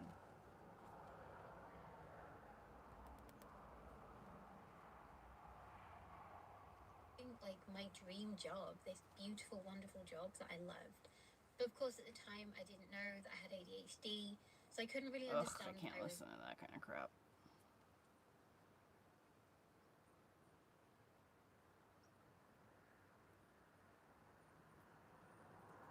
I just want to watch something or listen to something, but I can't because I'm gonna get copyright stricken. I don't want to get copyright stricken. Yay! Buy the audio book, all right? Yes. The Spotify Something that- audio book Buy is the fucking book. keynote. It's Buy the book. Now, we are on the coffee. Oh boy. Oh, here we go. So Strap this is a video that Jeremy Hambley had to get taken down because it completely exposed his entire coffee grift. And he's really pissed off Mr. Morgan by doing this. And now Mr. Morgan's done a massive follow-up. For those of you who don't know, Luther Morgan wrote a book about lolcows, which is available on Amazon if you search Luther Morgan, Luther, Morgan, Morgan, lolcow. It should pull up on Amazon and you can purchase it. It explains the phenomenon of lolcows, and he's been doing some incredible, I'd say, investigative journalism during this whole thing. His videos So are here's- fucking keynote, by the way. Even his other videos are. I binge watched his whole channel. Go subscribe to him. Yes. So let's have a look at this first video that was flagged down. Here we go. Great video, man. Go sub to him right now. Our journey really begins in Utah. So here we have Coffee Brand Coffee LLC. Now, Coffee Brand Coffee LLC, if you look at here, the formation date, which is April 14, 2022. And if you scroll down here, look who the manager is. It's Jeremy Hambly. Now, of course, we redacted his address because that is a residential address. It's not a commercial address. But he is listed as My foot's going numb. Legal groups. This is the registered agent. So if you wanted to like sue Coffee Brand Coffee, or you wanted to serve them with legal documents, this is who you would go to. This is public information. Let's sue them. Let's sue them. What a statement from Mr. Morgan. Holy, Jared's really, by the way, like, what crook legal group? Could you have a worse name for your legal group than Crook? Like Crooked Legal Group? That's who's Jeremy's legal counsel, the Crook Legal Group. Okay. Okay. And then, of course, we look at the bottom here. This is the physical address. So this is where the business is actually supposed to be taking place. Right. And so this is a there's going to be public a address. coffee factory. Okay. Right? It's a business address. So we're not doxing anybody. This isn't an individual. This is a company. It's a corporation. Interesting. So my thing is, why is it out of Utah? Now, of course, that's where Mill Creek Coffee Roasters was. And so it's heavily speculated that that was Jeremy's original coffee manufacturer. But I wanted to give Jeremy the benefit of the doubt, because maybe he's switched from Mill Creek Coffee Roasters to a different firm, or he has an actual coffee factory. So if you go to, Utah, and you go to the government website and you look around, it's This the guy's Utah going Department of hard in the cave. This is crazy. Isn't he? No, this is nuts. Agriculture and Food. So they're the ones that issue licenses for food processing, food manufacturing. So what I did was I reached out to the Deputy Commissioner of the Utah Department of Agriculture and Food, and I emailed them. And I said, hey. Imagine reaching out to the Deputy Utah Commissioner of Food. Listen, quartering is pissing off the wrong people, bro. This is the sort of motherfucker that's gonna felch you big time. Like, you don't want to piss this guy off. The Commissioner of Food? Gee, I bet you I'd like the Commissioner of Food. The commissioner, he's like... It goes deeper. His second video went even deeper. The second video is a real masterpiece, because he got really pissed off after this one got flagged down. Yeah, And then we learned that quartering's probably in violation of an FDA regulation. He is in violation. Allegedly. According to the research. Distance to try and locate documentation for a food business called Coffee Brand Coffee. And, of course, the Deputy Commissioner here, Amber Brown, was gracious enough to respond to my request for public information. And she said, this manufacturer does not appear to be registered with the department under our food manufacturing program. So there is no Coffee Brand Coffee factory in Utah. Now, if we go back to the LLC, it says, well, of course it's not in Utah. The physical address says it's in Milwaukee, Wisconsin. Oh, okay. So well, it must if be you in actually Wisconsin, the factory. pull up that address into Google here, it's actually a virtual mailbox. So it is not a coffee factory. A virtual. So there's no factory in Utah. There's no factory in Wisconsin. Where is this factory, this facility that Jeremy says that you can tour, and all of his staff are there, and he roasts his own stuff? Like, can he tell us where the factory is? Who's the roast master? Remember he hired the roast master? Do you remember that? It's not an industrial park. It's not even a bought the coffee factory shop. equipment, and he needed like your $300,000. You had to buy the Mother's Day box. Yeah, he was in debt for it. It is a virtual mailbox out of Milwaukee, Wisconsin. So another dead end, guys. Not looking good. So let's go to the state of Wisconsin Department of Agriculture, Trade, and Consumer Protection. So this department, very long name, this is the department that all the permits to see that handles like the food manufacturing, as well as many, many other things. As you can see on their website here, it's everything from campgrounds to butter, Christmas tree grower license, dairy and elk, but what we're really interested in is food processing plant license. So let's go into the food, dairy, and retail food licenses page. And if we go to the list here, so this is Wisconsin Department of Agriculture, Trade, and Consumer Protection. And we go to the registries and lists. And if we go down to, right here where it says under food and recreational safety, we can pull up the food processing plant information, which is our next tab. So you go to food processing plant license holders. So if Jer really Surely. fucked with the wrong crew. Yeah. Like, I can't would say, fucking I don't see. think this is gonna end good for Jer. He better have dotted all of his I's and crossed all of his fucking T's, and I don't fucking think he did, based on the way Luther's coming at this, you know. someone said this guy should work for the IRS. Coffee Brand Coffee is a real business, and if it's a real coffee factory in Wisconsin, it's going to be on this list. Yes, So right? let's get the PDF, shall we? So here we have it, guys. He's got the PDF. He has No. the PDF, and we're not talking about him. This is the food processing plant licensing holders. Now, these are all business addresses, business names and such. There's no personal information on here. This is all public information, guys. So it's 95 pages. Holy shit, a This is fucking everything bug from just giant flew factories into all the my way down window to at like local butcher shop. 20 miles Let's an just hour. do a little Control F search here, and let's type in It coffee. better pop up. So with Control F copy, there's 83 results. Now, One so of for them's example, the awesome. first search that comes Jerry's. up here, it's Torque Coffee Company Incorporated at 3455 Payne Avenue, Sheboygan, Wisconsin. So if you look that Sheboygan. up, as you can see, guys, it's like a coffee factory in like an industrial This park. is what we So should let's go to the want. next one just Yeah. for demonstrative purposes. Well, look here. at this. So this is Door County Coffee and Tea Company. It's at 5773 State Highway 42, Sturgeon Bay, Wisconsin. And look at this So one. let's pull that one up. Oh, it's like a roadside. So he's showing from the biggest factory to the smallest coffee hut or whatever the fuck. thing. They're It's all like there. clearly a commercial thing, but smaller. So let's try another one just for the sake of. Capo 813 for 10 For subs. 10 subs, huge support support. tonight. Let's go. Yeah, dude. Oh, and we also have P.O. boxes in here too. So that's not a real address. So let's go to this one. It's Estes Vu Pretz Coffee Company LLC, and it's at 1250 East Washington Avenue, Madison, Wisconsin. So if we pull that one up, look at this. It's a very small coffee There shop. it is.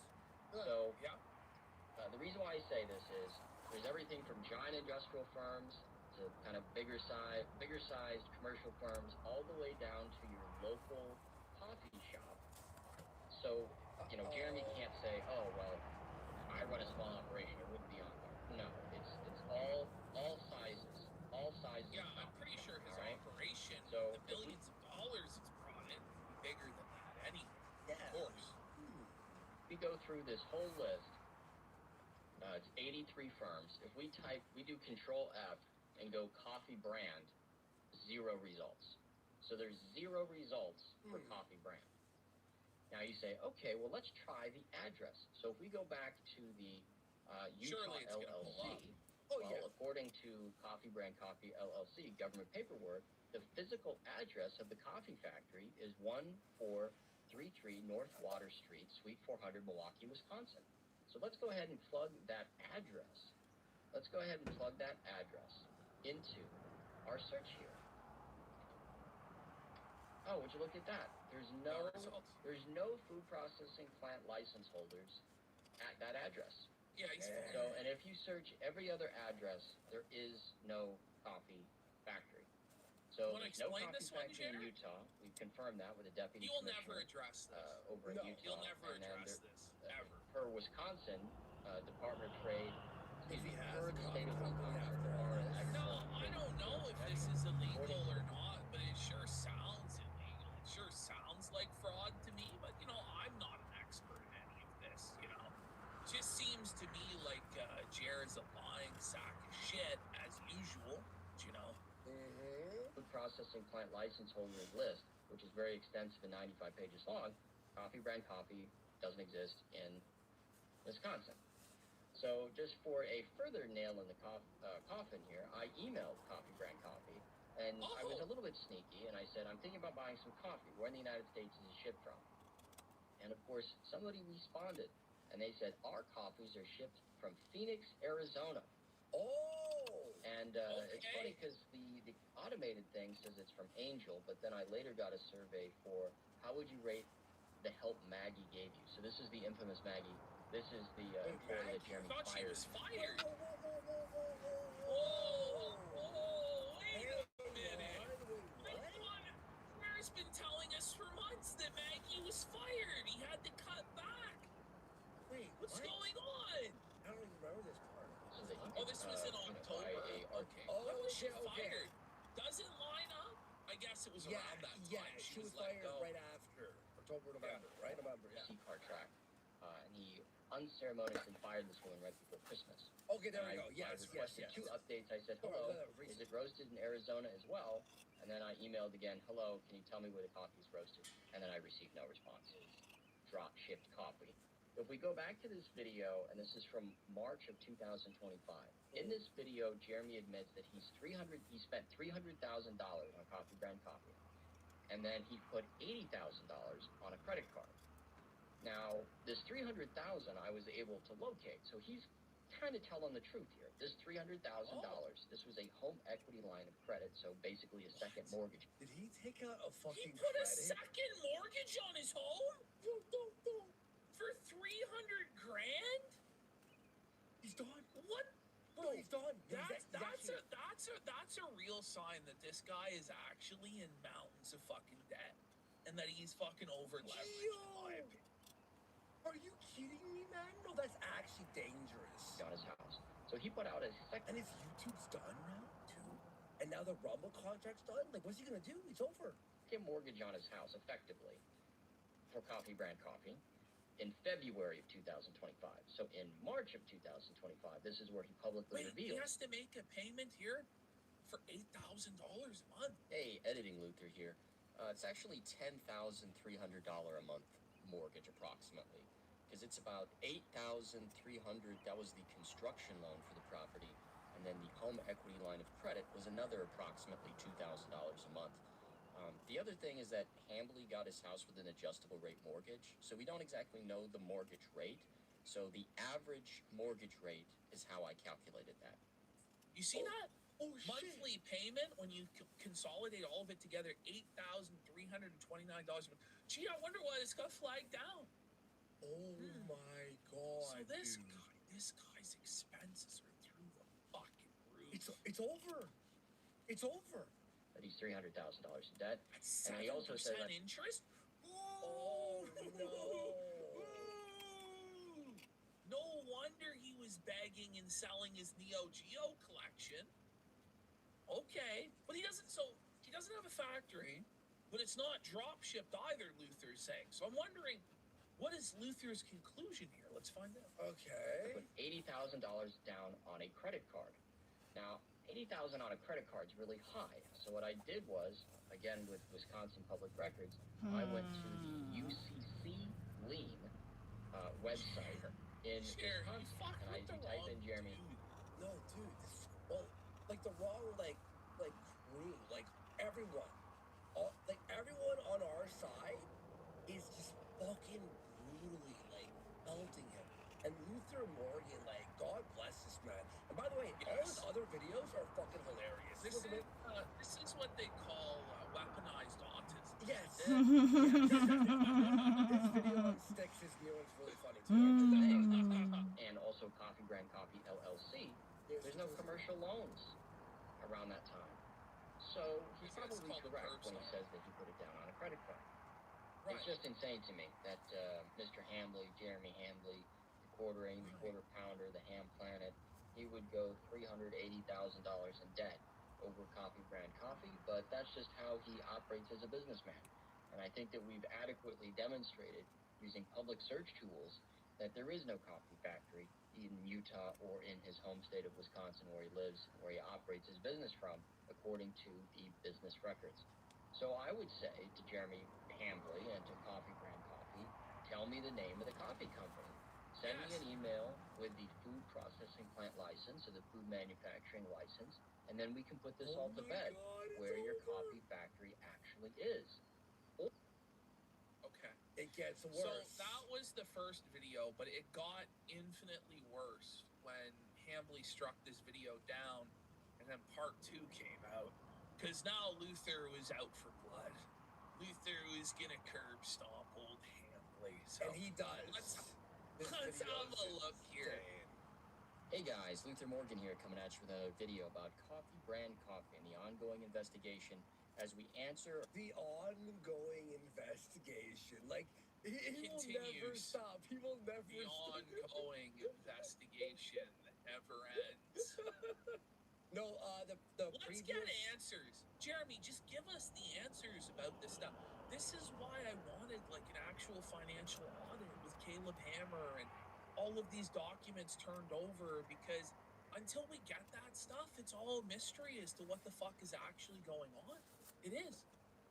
or try to answer the question, where is the coffee factory? Now, I got a Yes. helpful tip from a friend of the channel, Duty Streams. Let's go! Duty! Yes! Holy, is everybody The A-Logs Avengers. assemble? Yeah, I know it is. It's A-Log Avengers assemble. Duty's coming in clutch, eh? Yeah. And he suggested a whole new different avenue of investigation. And, unlike unlike Mr. Hambly, I actually give credit. And it made me think about it in a totally different way. Instead of trying to find the food processing plant, So Duty just planted a seed in Luther's mind, and then what came out is like the best A-Log, but like and then dissection. connect the plant to the product, I should get the product and then reverse engineer where the product came from. So, I bought Coffee Brand Coffee. That's right. I wasted 40 of my own dollars. No, Luther, no! Luther, no! You can't do that, Luther! Dude, what he was doing, he was reverse engineering to find where the beans were grown, or some shit. Yeah, you will see. I watched this earlier today. It's pretty good. His investigation is key, though. He's like putting the coffee in like test tubes and like shaking it with like. Get Coffee Brand Coffee. So if you like this investigation and you want to support it, By the way, please this is the consider sort checking of out person that I wanted to conduct the audit on him. Because, like, we're not this person. We're not this analytical. We're not this deep into the data and what's going on and what statutes might be violated. We need people like this involved to get to the truth. The truth is out there. We just need to dig. book on Amazon, Lolcows, The Internet's Never-Ending Tragedy, or if you can't read, like Jeremy Hambly, the audiobook is available on Spotify and Audible. Audible! Suffragette! Right, so back to the video. So I ordered the coffee, and I started doing a little bit of investigation into what are the requirements to sell things on Amazon. Because Amazon is kind of like his Achilles heel. So if we go to the Amazon Seller Central, and we go to grocery and gourmet foods, and we go to product requirements, if you see right here, it says you must be licensed or have the approval of relevant government agency for the products you're allowed to sell. So this would be his food manufacturer, food processing plant license. And then if we go through here, it says label in English all products covered by federal, state, and local laws. For federal labeling policies, see the FDA food labeling and nutritional guide for that. And we'll get to that in just a second. So there's also further requirements. So for food and beverage, it says listed here, examples of permitted listings. If he loses his Coffee Brand license on Amazon, please. No, we want him to do well, guys. We wish him $1 million, even though he wishes that we be homeless and lose everything and everyone associated with us die, but Fully prepared and sealed food and beverages. All food packaging must include the following. And right here, name and address of the packaging company. So I knew by the time this thing got to me. So it has to be on there. Yeah, legally. Yeah, legally he has to put where this stuff is coming from. Yeah. And but it doesn't. It's not there. It's not there. Oh, Wonder why. man. Amazon's not gonna like that. In the mail. Amazon will never know. Yeah, they'll never find out. Nobody should say anything. That's wrong. I disavow, actually. That either two things would be true. Either Jeremy Hambley is not in compliance with the Amazon food listing requirements, or Hey, Jeff the Bezos. coffee will have the exact thing that I need on it. So as I waited for this thing in the mail, I did a little investigation into what are these FDA food requirements. So Yeah. coffee by itself doesn't have to have nutritional facts. So if we go to the FDA document here, it's 132 pages. We go down to foods with no nutritional significance. It says, are spices, coffee, and tea required to be nutritional labeled? And it says right here, exempted food includes coffee beans whole or ground. Okay. So let's go further. However, That bullet. However, Hambley sells coffee that has artificial flavoring in it. Oh, no! His main selling point, the blueberry and the tiger blood and the pumpkin spice. Oh my god, I forgot about you guys. Oh, that's what fucked him in the end, because if he had just sold some normal roast. Oh, her face is doing great. She's all healed up. He fucked up. She's literally there's just this Half of his little, coffee is like, it looks like a artificial scratch. flavoring. So if It's you all go through healed the up. Same document, page 18, it says, how are spices, natural flavors, or artificial flavors declared in the ingredients list? So you Yeah, also Jost, need I saw ingredients. that and I was thinking about that, but unfortunately, because I'm in such a small space, my frame is to the table and it's like screwed in for stability. So I can't get to the back of my project. So I can't. And I have 100% thought about that. So unfortunately, I have to do this. Oops. These may be declared in the ingredients list by either using specific, common, or usual names by using declaration spices, flavor. I'm gonna or try and artificial figure out a flavor, situation natural where I can build something gives us so example that it here. swings If we out go down to the or next something, page here, maybe. It says, I've been thinking do you about have that. to parenthetically declare all the ingredients and flavors that conform to a standard of identity? And it also says, if the flavor is declared by the standardized name, i.e., vanilla extract, whatever, each ingredient must also be declared parenthetically following the standardized By name. the way, why this is important is somebody could be allergic to one of these fucking Exactly. ingredients. Yeah. Somebody could fucking die. Like, it actually is serious. Like, this is food safety, and consumer protections are important. Contrary to what Styx believes, we actually do want to have consumer protections, so we actually are consuming safe foods. But Jeremy doesn't give a fuck, apparently. So a lot of his coffee has artificial flavoring. So this artificial flavoring, whatever the hell chemicals are in it, are supposed to be listed. So also while I waited on the coffee to come in, I did a little research into what's the coffee trade information websites. What do they say about this when it comes to coffee labeling? And we have 3 sources of information here because I wanted to be extensive. So this is thorough. Roast Star, You the whole know, package. So this it's a dry presentation style, but I will say the information is rock fucking solid. From what I see, the research is really good. But it's like it's dry, but it's like boom, boom, boom. It's like Yes. oh, damn, oh my god, oh. whole company dedicated on helping coffee companies design packaging. So we go through here. Every bag of coffee you sell, whether that's at the farmer's we market got or the illusory national. mentality for 5,000 kicks. Our health is under attack by Hambley. No grocery store. Thank you for the big support. Let's go. So Hambley's talked about wanting to get into Walmart. Right here, name and place of business. That means the manufacturer, packer, or distributor. The full address is safest, but a website that clearly links to your contact info can suffice. Okay. He doesn't have any contact info on his website. So we got one source here. Also, it said So even the website doesn't have anything that needed. Okay. if your coffee is flavored, you'll need an ingredients list and potentially an allergy warning. So just to be sure, here's the FDA requirements around flavor additives. So it's a dead link, but I went and found it. So if you're, if you want to look at the FDA code here, it's whatever. This motherfucker read the FDA code in 132 pages of like Amazon rules. When you challenge the internet and pretend that you're smarter than everybody on the internet gaslight everybody on the internet. Don't be surprised when you run into the wrong motherfucker. Like, it's gonna happen. And that's what he's done. And he's getting fucked big time. Oh yeah. This 101.22 food labeling of spices, flavorings, colorings, and chemical preservatives. So if we enter this page here, we go to, so here we go, Code of Federal Regulations, and we scroll all the way down here to this one.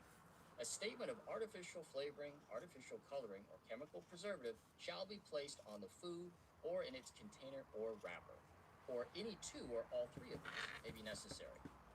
So, this flavored coffee, will it have a statement about what the artificial flavoring is? Here's another source.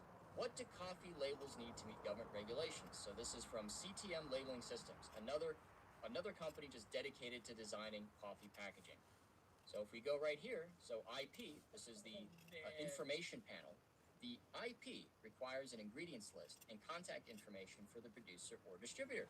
And it says here, the ingredients are listed in order of highest weight to lowest weight. So, let's also get another one in here. So this is Durapack, FDA labeling requirements for coffee.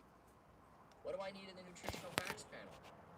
The FDA does not require a nutritional facts panel for plain roasted coffee. Okay. However, you must include nutritional facts panel if your coffee has flavorings. Vanilla, hazelnut, pumpkin spice, etc. And then here we go here. Do you have to list caffeine content? No, caffeine disclosure is not mandatory. However, you must list caffeine if you add extra caffeine to the product. So, Coffee Brand Coffee sells a coffee that has extra caffeine. This guy is just wrecking Jer. Oh no, buddy, this is tough. This is tough, Jer. This is a tough one, bud. This might actually fuck this guy. Oh, For yeah. real. He's gonna lose. He's gonna lose. As I was saying, he's gonna lose his coffee company, bro. It's done. It's over. So I wonder, does it have that caffeine listed on the packaging? Here as well, do you have to register with the FDA? FDA registration is required if you roast your own beans, package coffee under your brand, operate a warehouse that ships coffee products. Okay. So Jeremy Hambley has claimed all three of these things. Me and 6-7 other employees here in the United States, we roast our own beans. This isn't some drop ship thing. We have our own fulfillment facility. We have our own customer service. By the way, it's like, if he doesn't, right, and he's like, using like, white label drop ship, then it's like, okay, so you scammed everyone. Yes. So it's either you lose it all or you're a scammer and you still lose it all. Choose your poison. Like, it's over. He'll never address this stuff. He'll refuse to address this stuff. Honestly, we probably should have led with this, but I felt like it was a bit dry to kick off the show with. I think it's perfect. This probably is the avenue that should start to be hammered in on, because Jeremy needs to figure it the fuck out. Like, still over 9,000 watching right now. Yeah. You know what I mean? Personally dial in every single blend. Yeah, it the comes wife down stuff to the is funny, flavor, the game how long stuff, it's roasted, yeah. what temperature it's roasted, the level of Listen, darkness. I'm gonna tell you all right now. Did 6 hours? There's still so much that we're not gonna even finish today. I don't even think we can do the fucking Ren Fair. No, I'm not gonna lie. And then we have to watch. I think next week we should watch the Muda, the Bearing. We should watch it all. Yes. Like, I'm down for watching. I'm down for literally like a month of quartering of raping him until he's like, yeah. I'm deeply hopefully involved. this resolves before then, because I would like to bring back a diverse cast of characters and, fun shows. But like, until this guy actually makes things right, I don't know what else to do. Listen, you have to do it.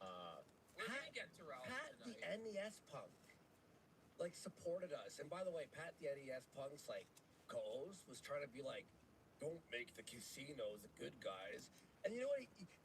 He's like, they're offensive, and Pat's like, all right, morality police, anyway, and then like Felt's cornering. Pat's co-host. So funny. You know, and Pat the NES punk is standing up for the edgelords.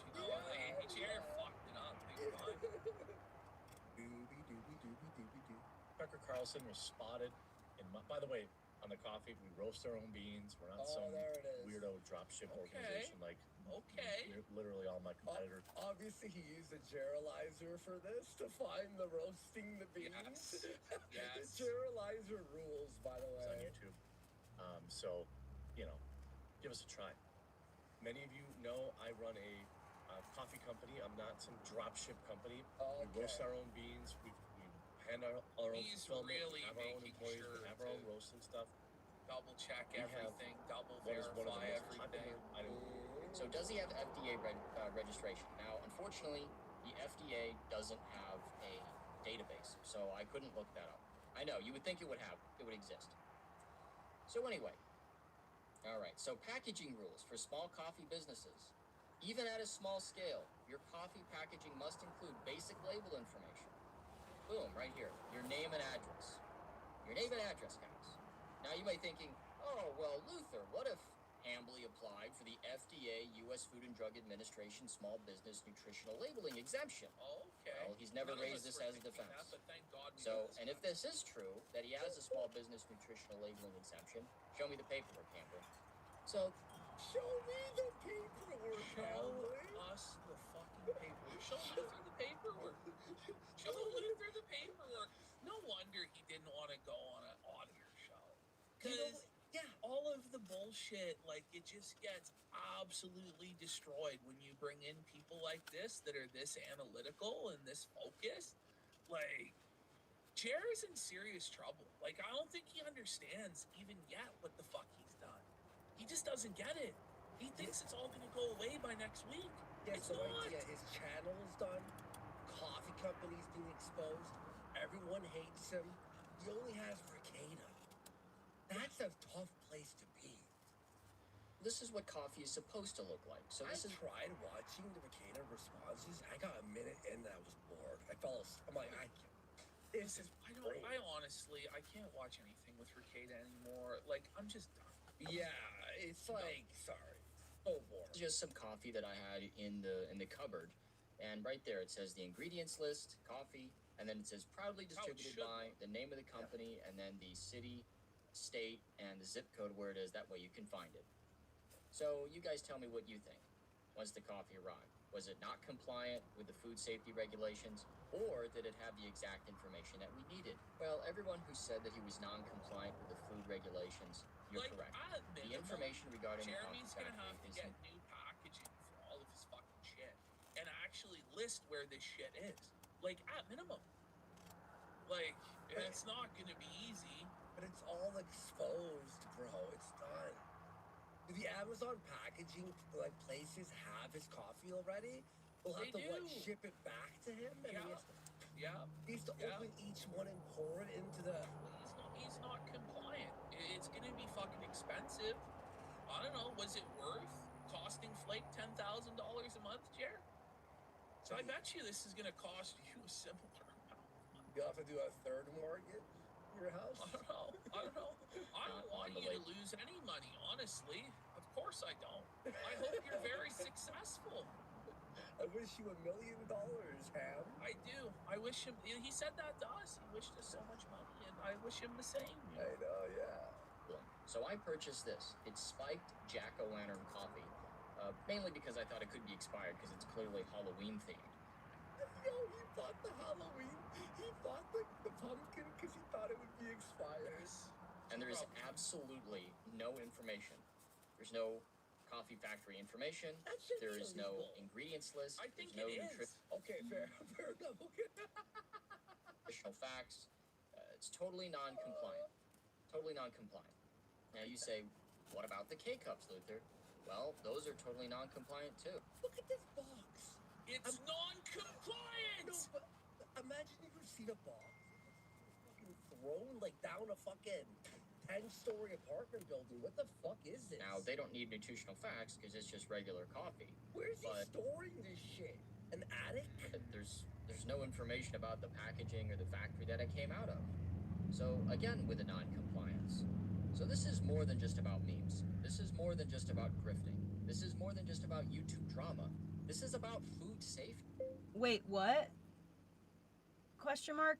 Are you meeting somewhere public? Exclamation point. Don't go somewhere to someone's house. This That's actually important. It is about food safety. And you'd think for someone as fat as Hambly, you'd be concerned about that, but apparently not. Yep. This is about food safety, consumer protection, and transparency that is owed to customers from food producers. What the hell are these flavorings? What is in this coffee?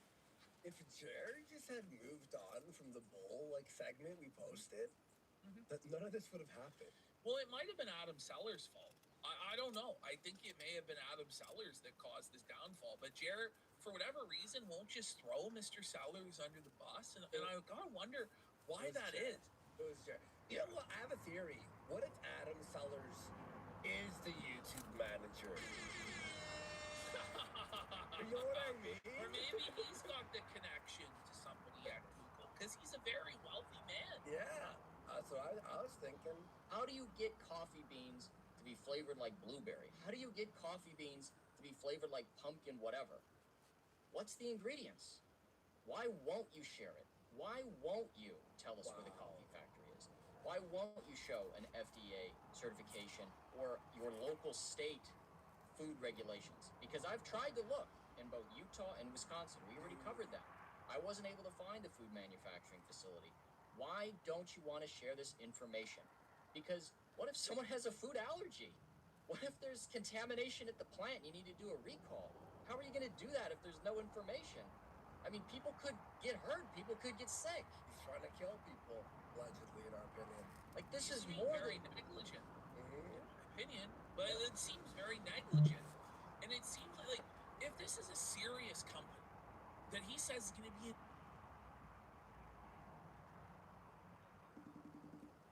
Be right back.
Okay, I had to call my kiddo.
What was that?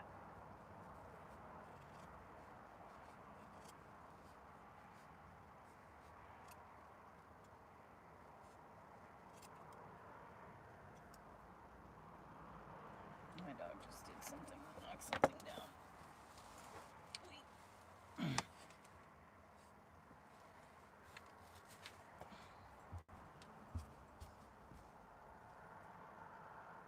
Why are you laying out in the sunlight like that? Aren't you hot?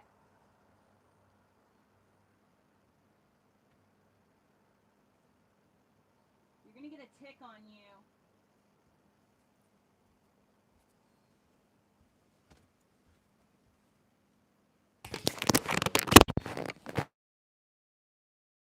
I will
What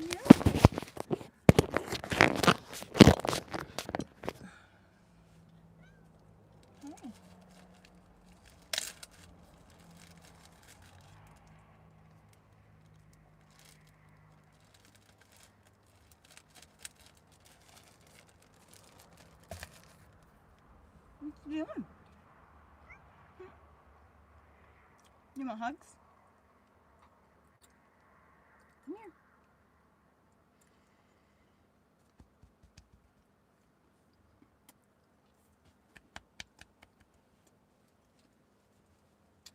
Come here. Don't fall. This is gonna tip over. Come here.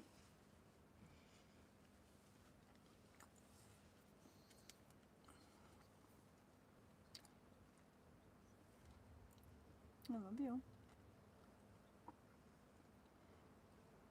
Okay. Hold on.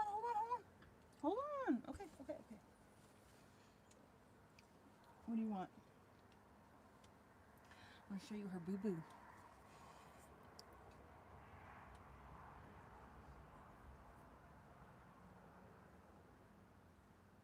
You literally can almost not tell. What do you want? Want some food? Hold on.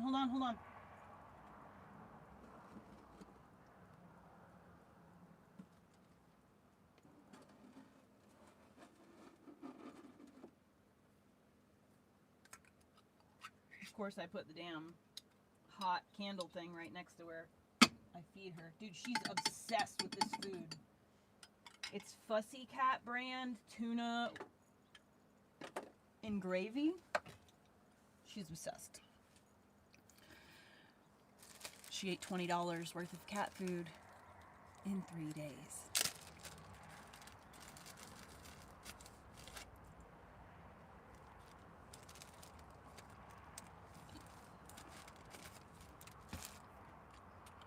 Bless her heart. When this chat dies down, like there's only a few people, I'm gonna switch over to TikTok so I can listen to copywritten stuff.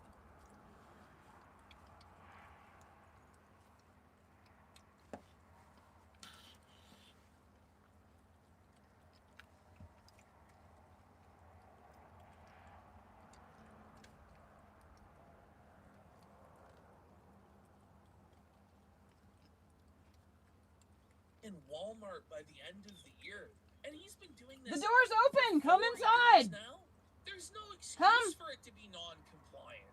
Come this on! guy has so much money behind him, and he should be able to produce it properly. Dude, there shouldn't be come fuck-ups on. like this at this point. Like, listen, if he just launched this coffee Good a month boy. ago, you'd Come be on. like, you know what? I understand. Like, if we launched a coffee, There he we is. might make a similar mistake. I know. 4 years. Let me get a piece of cookie for you. Millions of dollars down the line. But it says This is the bullshit. driving You can't do it's this. unsafe driving or safe to see by the end of the year, right? What is all this overlapping sound? Build apps that Well, scale. the Kino Casino Falcon sauce had Base fucking 44. ingredients on it. Because Billy Mitchell's not a fuck. The fuck's going on?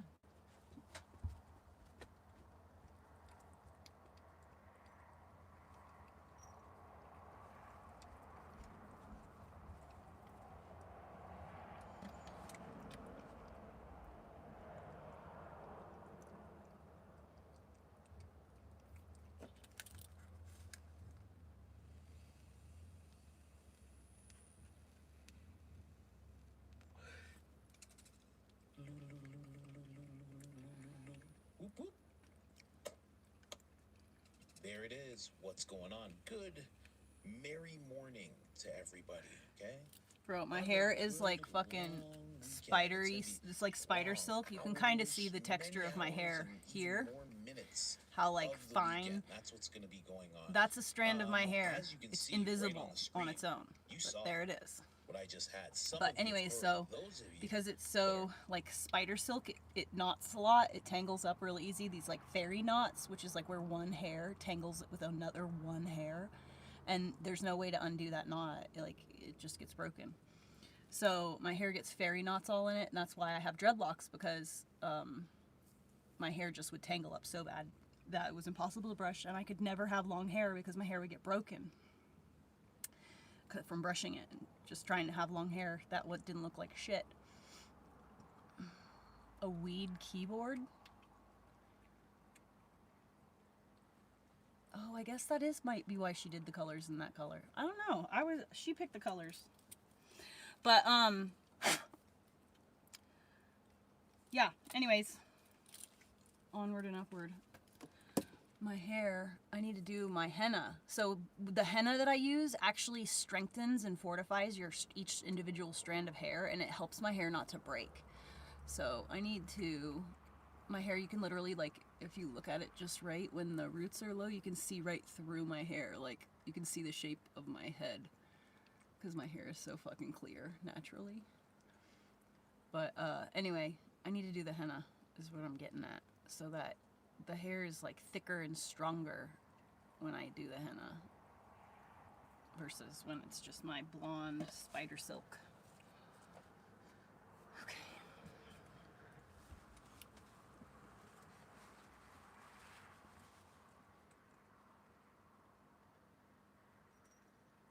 I need to fix my bandana. Where's my ankle rug and where's my tool?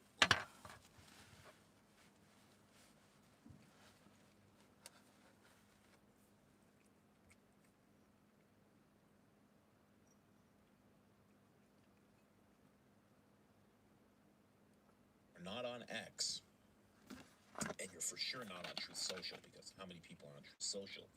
But you're about to see something crazy. So the president just released this. It says, first off, it's a Time magazine. It's a fake one, obviously. The president makes sure to use Candace Owens' face in this weird... Dude, the president is posting the most fucked up shit about Candace Owens. My hair's clean. Can't you see how it's like not greasy? It was like staticky. I had to spray it with rose water earlier because my bangs were like standing up.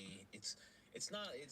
It's like a filter. It's like you say so, wash your hair, but you don't even know what clean hair looks like. How would you know the difference? I don't know what to call it. If I did or didn't, obviously.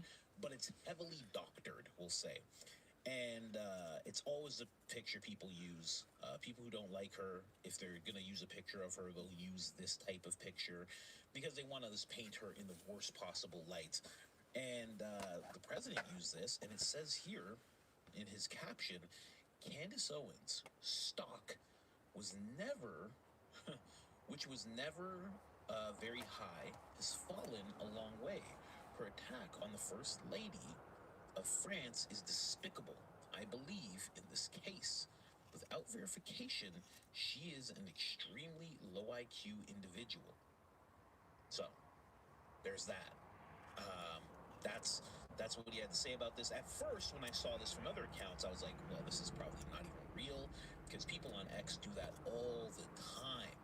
But then I saw it was from this account, Rapid Response 47. There's they a fire. make sure to repost everything that the president posts on True Social onto X, and they do it rapidly. They even have this check mark. If you don't know, you're not on X. When you have that check mark and the little White House logo, as you can see right here, this is a little White House logo.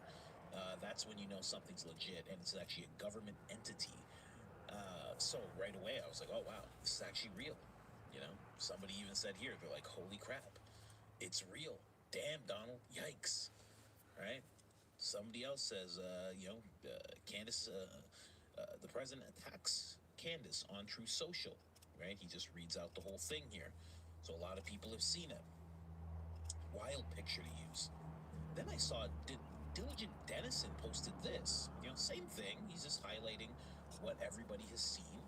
And he says, after calling the Einstein case with over 1,000 victims a hoax and protecting his establishment donor buddies from the files, the president has the audacity to say that Candace Owens protects ex-offenders and uses rich white men. And when I saw it, he says, read the room, bro, wild. And I was like, what is he talking about? I'm like, I read the caption. It didn't say that. But no. Oh, jeez. But no. If you go right here and you zoom in, it says it. I'll even get a little bigger for you guys. It says it because it's a depiction of an actual magazine cover. So we see right here, it actually says Candace Owens lies, lies, lies. Uses rich white men. Zero fact check ratio on all credible fact checking sites. I mean, and then protects ex-offenders. I mean, wow. I thought the caption was bad enough. I was like, wow, look at this guy, you know. He's saying she has an extremely low Are you ready to IQ, lay down in your bed? you know, Okay, like, hold on. yeah, I'll be right I there. believe in this case without verification. She's a... I always Coming. laugh at the things he says. I believe in this case. I don't know if I read That's why I this out to crossed you my guys. legs. I 'cause I knew believe you in would this wanna- case, without verification, she is an extremely low IQ individual. I mean, Alright, come on. at least he's being honest. And then here it says vile person of the year. Here, come on, lay down in I your just bed. found this so crazy. And then it says, can you, and then it says down here, can you fax me? You know, I got to pay attention to the details. There's a whole bunch of this. So, he's saying this about her. Now, I find this absolutely ridiculous. Only because of how the files were handled. I think we all know that, right? Then on top of that, zero fact checking on all ratio, zero fact check ratio on all credible fact checking sites. This is the same guy who at one point the fact checking sites were working against while he was running for president. And he would make sure that people understood that the fact checking sites were absolutely fugazi, and he would also make sure everybody knew that the polls were absolutely fugazi. He even said it on Joe Rogan. He actually alluded to the fact that he thinks that the people who run the polls, the poll companies, get paid off. And now all of a sudden he's jumping in here and he's saying, look, like, she doesn't get any. Zero fact check ratio. And then on top of that says uses rich white men. Now this I find very, very interesting. First off, it's a wild thing to say, right? It's a very wild thing to say. And, you know, I will add, again, I don't like to pull the race card, but they are using this image because this is like the ghetto black chick image. Right? That's why if you notice, you take a look around, you'll see very little people who do what I do. When they take a picture of Candace for a thumbnail, or just in general to have her in a video, I use the newest picture I can find, the most recent. Everybody else goes back in time, and they try to find her in the most unfavorable looks that she could possibly have. So this is it's a little bit of a race thing. Either way, it's vile. Like, I don't care what it is, whether it's race or religion or this or that. At the end of the day, it's just vile. But, you know, to say he uses rich white men, but he took billions of dollars from rich white men. What? I mean, we are truly in the upside down. We are in the upside down currently. He is saying all the things. Girl, we've been in the upside down. Where you been? Has been doing. This is very weird, and I don't like. I honestly, I know a lot of people. They're like, never trusted him. This, that. I did. So I don't actually like making this video all that much. You know what I mean? I will find the irony. I'll find the funny. You know, but I don't like making this video all that much because it's like I have to call him out. I haven't wanted to do this with Balix. I haven't wanted to do this with the president. I haven't wanted to do this with Cash or Dan or Pete or any of these guys. It's just nuts that this is happening. Why? How is this happening? What happened? Now, if we get into the conversation of this, what I think the conversation is, you may see other people cover this. They may not mention this, but you have to think, right? You have to think. Who is he doing this for? What did Candace do to him? All I know is that Candace had a show on... Did she do a show on Thursday? She did a show on Thursday. Or wait, no, she didn't do a show on Thursday. So she didn't do a show on Thursday. She did a show on Wednesday, but that was an interview with Corby Hall, right? Thursday, she doesn't go live. She's flying overseas, and I'll make another video about that whole thing because there's a whole bunch of people talking about that. So she flies overseas, And then pretty much today, she's been pretty quiet. It's not like she's gone at anybody. But what's the last few things that she did on X online? Maybe you'll remember I've showed you a bunch of them. Well, she did expose Victor Marx. That is a thing. Now, that's what was happening with Corby Hall. They talked about a lot of things, but they focused in on Victor Marx. I don't know. Did that activate the president for some reason? Maybe. I don't know about any relationship between the president and Victor Marx. But who else? Who else did she do this with? Who else did she kind of expose? This person saying, President Trump's latest Truth Social post attacking Candace is effing cringe. I'm convinced. Loomer and Mark Levin. I can't believe it. It's so funny. I didn't even know that this said this. It seems like Jigsaw and Micro Mark are writing all of this ish. Mega is now a joke. That's so funny that this one that I'm sitting on says that, because I was going to get to the only other thing she's done is go at Loomer, go at Jigsaw. That's the only other thing she's done. And you guys know, I've shown you, I'm sure you watched the show, she went pretty hard. 20-minute segment on the podcast, did even more. They went back and forth online for days. You know, I think it only just died down like 24 hours ago, and it's probably still going, like little bits. It's probably going to kick up again on Monday, maybe during the weekend. But that shows me that he is activating for her. I find that so weird. Now, of course, he says her attack on the First Lady of France is despicable. Okay. So maybe it has something to do with the First Lady of France, right? Brigitte, the amazing, the amazing ET, as she's been coined by the Mark. But it seems like he's activating for Jigsaw, which is wild. How much control? Because people speculate. People have been speculating all sorts of things. I saw a video from Valhalla, and it was a picture of Jigsaw and the president saying that they hooked up. I don't know about that. I haven't delved into that story. People are saying that they hooked up in some way, shape, or fashion. I don't know about any of that. But like Valhalla's thumbnail said, yuck. Yuck to all parties involved in that whole thing, if that's true. So how close is she? She gets to meet with the president when she has something to say about Tucker Carlson. It seems like she had enough power somehow to turn the president against, not fully, it wasn't all just her, but she did say, I'm going to show the president everything Tucker said, and I'm going to get the president to turn on Tucker. Like, I've had enough of this. And it worked. Weeks later, I mean, she said this 3 weeks ago, and today it seems that it's worked. So it seems like, and then weeks before that, when Balix was flipping out on Candace, it was revealed that she had some kind of journalistic position at the Pentagon. And that's why when she said her and Balix had a great meeting, had a great time, had a great conversation, you know, everybody suspected more corruption when it came to Balix tones, right? How powerful is this lady? What is this lady? You know? And I'm not even gonna work up to a joke when I say that, okay? I could say, what is this lady? And then Jigsaw picture pops up, or maybe just say that she's a dude. I don't know. There's a whole bunch of jokes. But this is not a joke. How powerful is she?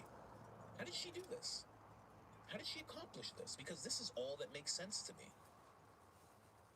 Candace has not said anything about the president or to the president in days. I mean, she covered some stuff, but in days. The only person she's gone after that is adjacent to the president, or around the president, seemingly around the president, is Jigsaw, Loomer. Crazy. Yes, we are doing so good. So long. I'm making rugs. Like, so many of you guys are just like, man, just suck it up. You got hoodwinked. I get it. I know. Yep, I was in a tent. That's right. I did. I finally got my bus. I'm in the bus now. I got the bus March of Is it 2025. to this extent? And Like, I then I've understand been you back in tell my me bus that since there's a like foreign leader April or May of that is leading 2025. this It guy took me a around, month to clean it okay? out because it was so From a bad. place in the Middle East, that small place. You know which place I'm talking about. Jordan. But I Right. got it done. Okay. You And tell me a moved back foreign in. leader that's been in power for And like I've been back in it 20-something for a years. year I'm now. like, okay.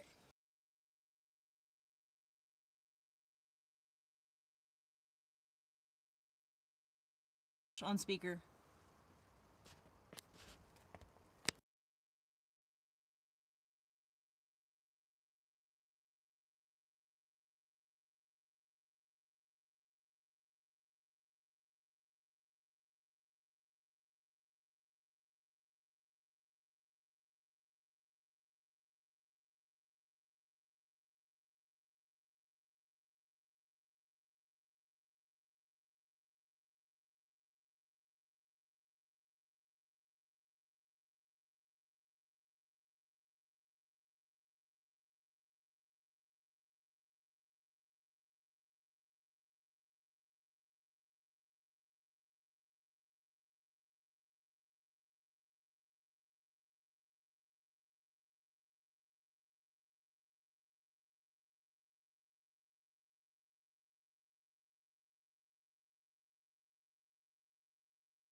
Elliot just got... You know what I mean?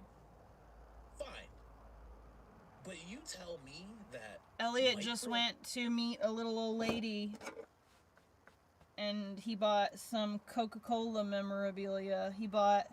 Elliot collects like Coke stuff and coins and Hot Wheels. So anyway, he needed, or I guess whatever, she had it for sale. He didn't really need it, but he went and bought from this little old lady these Coke bottles that are full of Coke still. And he's got one from like 1945 that still has Coke in it. He has a couple from the 90s, from the Olympics in the 90s, and I think the 98 Olympics. He just got a case of 24. He's got some from Japan, some from Brazil, some from the United States. They're all from the early 90s. My kid is so fucking cool.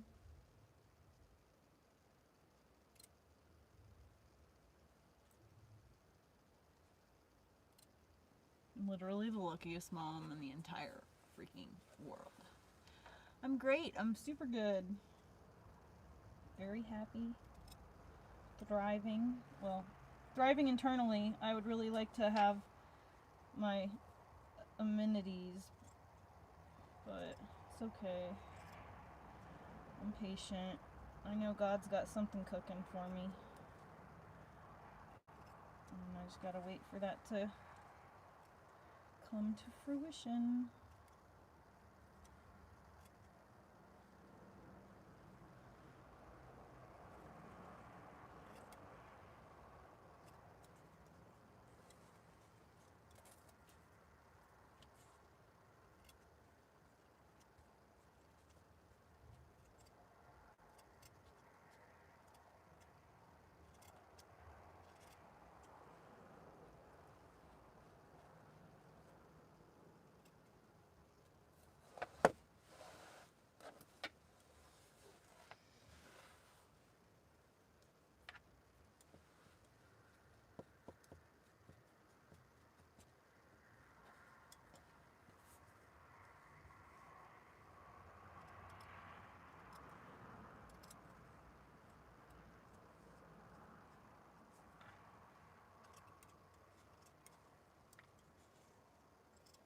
You hear your babies down there, Mama?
So that you can watch what I'm doing.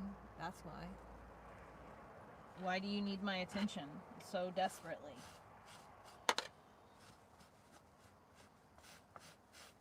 There are plenty of people who live stream who don't acknowledge the chat ever. If you want the person to acknowledge you, you have to pay them. If you want them to like read your chat or whatever, you have to send a super chat to get their attention. So why is it like so bad for me to be in the zone? Wow, this looks really fucking good, dude. Obviously this side needs to be worked on still, but I'm starting to do some of the more catching up on finish work now. Really looks good. It feels good too. Keep forgetting to put something on. I'm super good. This one's for Nikki.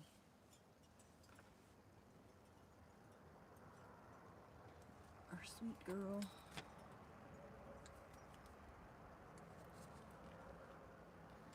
Mark and Jigsaw Loomer have pull to what this guy says and does online? My mind's blown. My mind's blown.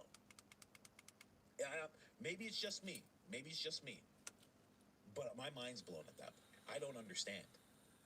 How does a man who has a micro, you guys know what I mean, how does he have pull over someone so powerful? You know what I mean? This is crazy. Doesn't make any sense. Man with a micro can't possibly stand up to an average-sized man. You guys know what I'm talking about. This is crazy. Sir. I'm not gonna let some guy with a micro tell me what to do. You know what I mean? If he came in, he starts barking orders at me. You're gonna write this about Candace. You're gonna say all these things about Candace. And Loomer's like, yeah, you need to say this about Candace. I'd be like, BB, listen, if you tell me to do it, that's a different thing. This guy has a micro joint on him. You know what I mean? If you come tell me to do it, okay, fine, I'll get started on it. But come on, I'm not taking orders from these guys. Show some respect. Listen. Puppetry aside, you know, you gotta respect the puppet, right? Especially one that runs the greatest country in the world. You gotta respect the puppet at least. You're letting a Loomer, you know what I mean? You're treating him like a second-class toy, right? He's like a Pinocchio with the strings and everything. There's been artistry done. Someone took their time to make this puppet, and you're treating him like he's a sock puppet. Like you just reached into the top drawer, you just stuck your hand up in him, and you're just like, I just want to let everybody know, I think Candace Owens is a low IQ. I'm just letting everybody know right now that I think Candace has the lowest IQ. She uses rich white man. I mean, take a look at her husband over here. I mean, 4 kids, and the guy's a lord. I mean, that's a lot. That's a lot. She's used that man. She's using him up. This is pretty crazy. I mean, I don't know. It's pretty crazy. And then you just take him off and you let Loomer stick her hand up there. That's not right. Listen, you guys might not like him. I'm going to defend him at least at that. Don't let everybody just stick their hands up in him. It's uncalled for. It's unjust. You know? Anyway. Pretty crazy, man. Pretty crazy. I know, and even this person, check out this person. This person, Britta. Britta is like, I'll say she's one of the people that activates when it's time to attack Candace. Definitely a real Candace hater. Been going at Baron quite a bit as well. I knew when I had a back and forth with Gary, this is how coordinated these people are. I had a little beef with Gary. I'll tell you guys about it, like probably on Monday or something like that. But I had a little back and forth with Gary. We were really going at each other. He called me a satanic grifter. I was like, oh, I've graduated. Oh, fantastic. Before I was a simp, now I'm a satanic grifter. Wow. Okay. Evil and demonic comes next, right? So I have a back and forth with him right away. I don't follow her. She doesn't follow me. And then all of a sudden she starts jumping into my replies. I'm like, how does this happen? What happened? You know, weird thing. But even she was like, meh, I'm not a big fan of doing this to people. Like, even she's like, I don't like this. And this is a picture that you see, I already told you, you see this picture on X all the time. If you're anti-Candace or if you're for Candace, you will see that picture on X at least once a month. Once a month. People use it all the time. It's their little way of just being like she's ghetto and she's just a black chick at the end of the day. No matter how powerful, no matter how well-spoken she is, they try to always just degrade her to that extent. So even this lady is like, no, I don't like this. So that's where we're at. Man, I'm telling you, I get it. A lot of people don't like the president. They don't like what he's doing right now. Some of you were like, I never liked him. Some of you say, you know, two wings of the same bird. I get it. But it seemed like at the beginning of this whole thing, he had an opportunity to have a really great legacy as president. I know a lot of people, you just like, well, he would have never did the things he said. And, you know, politicians don't keep their promises. I know. But it seemed like he had a really good shot. You know, when he did what he did with the border, I was like, well, that's step one. That's a major thing. And if he just did the rest of the things he said, I don't think everybody, am I wrong? I don't think everybody would be unhappy with him. I think they'd be very happy. I think most people, whether they vote for who is in office or not, they want the person to be great. And they wouldn't complain if they were, right? For the most part. I just think he had such an opportunity, and I really thought he was going to do it. I really did. Hoodwinked. I really thought he was going to do that. But I guess not. I guess not, man. Anyway, I really don't care about being president. I took the money. I took so many money. A lot of these morons, they get $7,000. I don't even wipe my feet with $7,000. You can ask Melania. She's seen me wipe my feet so many times. I don't get $7,000 for what I do. I get millions and millions. I get the billionaires to promise me billions and billions. Okay? And Jared knows what to do when that happens. Am I right, Jared? Am I right? You know what to do? Yeah? Yes. Okay. And BB knows what to do when we get that money.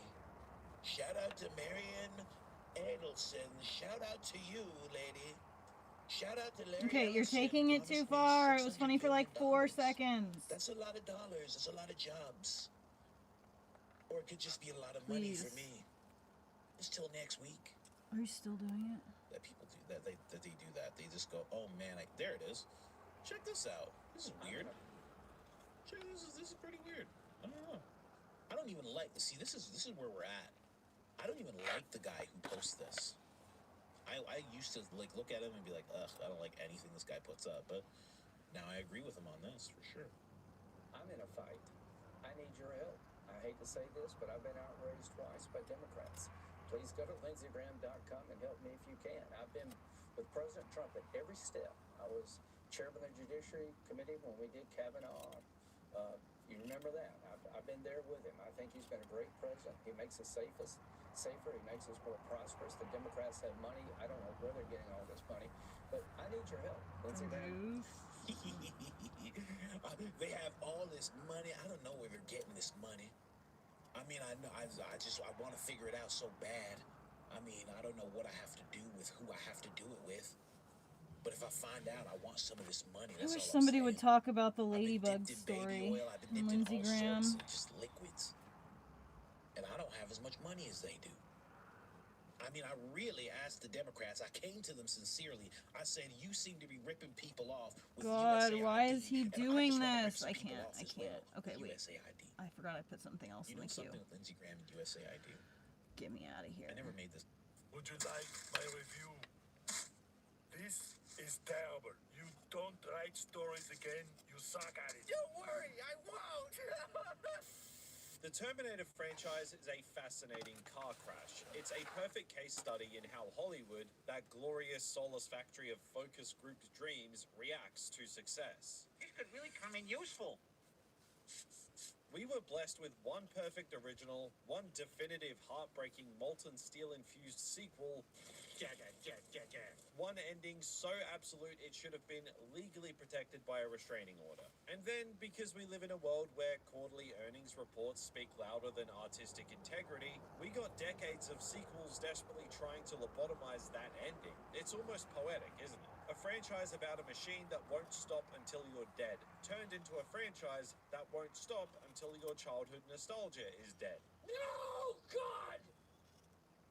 No, God, please, no! No! Now, I've spent way too much time staring at these movies. I've lived through practical effects highlights of the 80s and the Khaleesi trying to be Sarah Connor lows of the 2010s. Today, we aren't doing a boring chronological breakdown. No, we're doing a ranked analysis. I'll go from the absolute peak of human achievement to the radioactive corporate slop. And I think that one of my picks might really surprise you. We're going to dive deep into the technical mastery of James Cameron and compare it to the bland CGI-infused trash. So buckle up, let's get to the bottom of this downfall, where it went right, where it went wrong, and all the pointless DLC in between. Let's revisit the ranking of the Terminator franchise.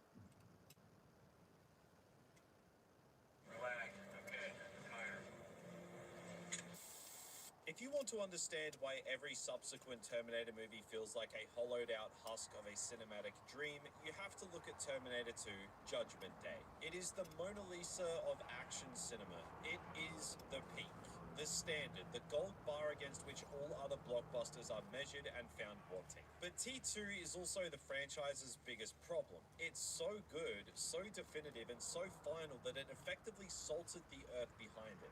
James Cameron built a sequel that argues against the very existence of sequels. In 1991, he was at the height of his mad scientist phase. He had a $100 million budget, the largest in history at the time, and he used every cent of it to bridge the gap between old-school Hollywood craftsmanship and the digital frontier. To give you an idea of the scale, the budget for the opening credits alone was equal to the entire budget of the first film. That is the kind of screw-you money that only a visionary who knows he's about to change the world gets to spend. And while modern audiences are used to seeing $300 million movies that look like they were rendered on a soggy potato, T2 still looks better than 99% of the CGI-infused slop Disney puts out today. Why?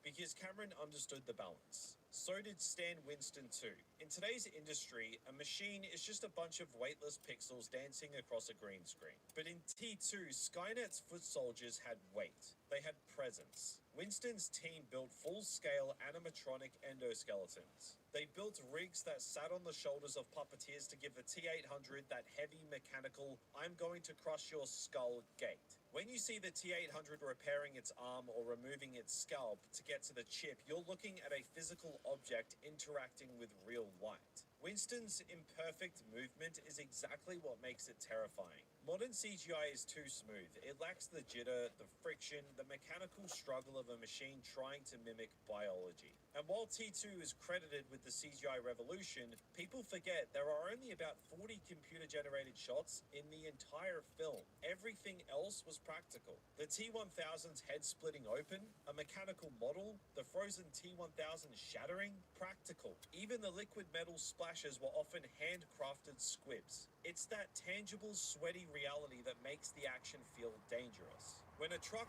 flips in a storm drain in T2, you feel the vibration in your teeth. When a truck flips in a Marvel movie, you feel like you're watching someone else play a video game while you wait for your DoorDash to arrive. And then we have Robert Patrick as the T-1000.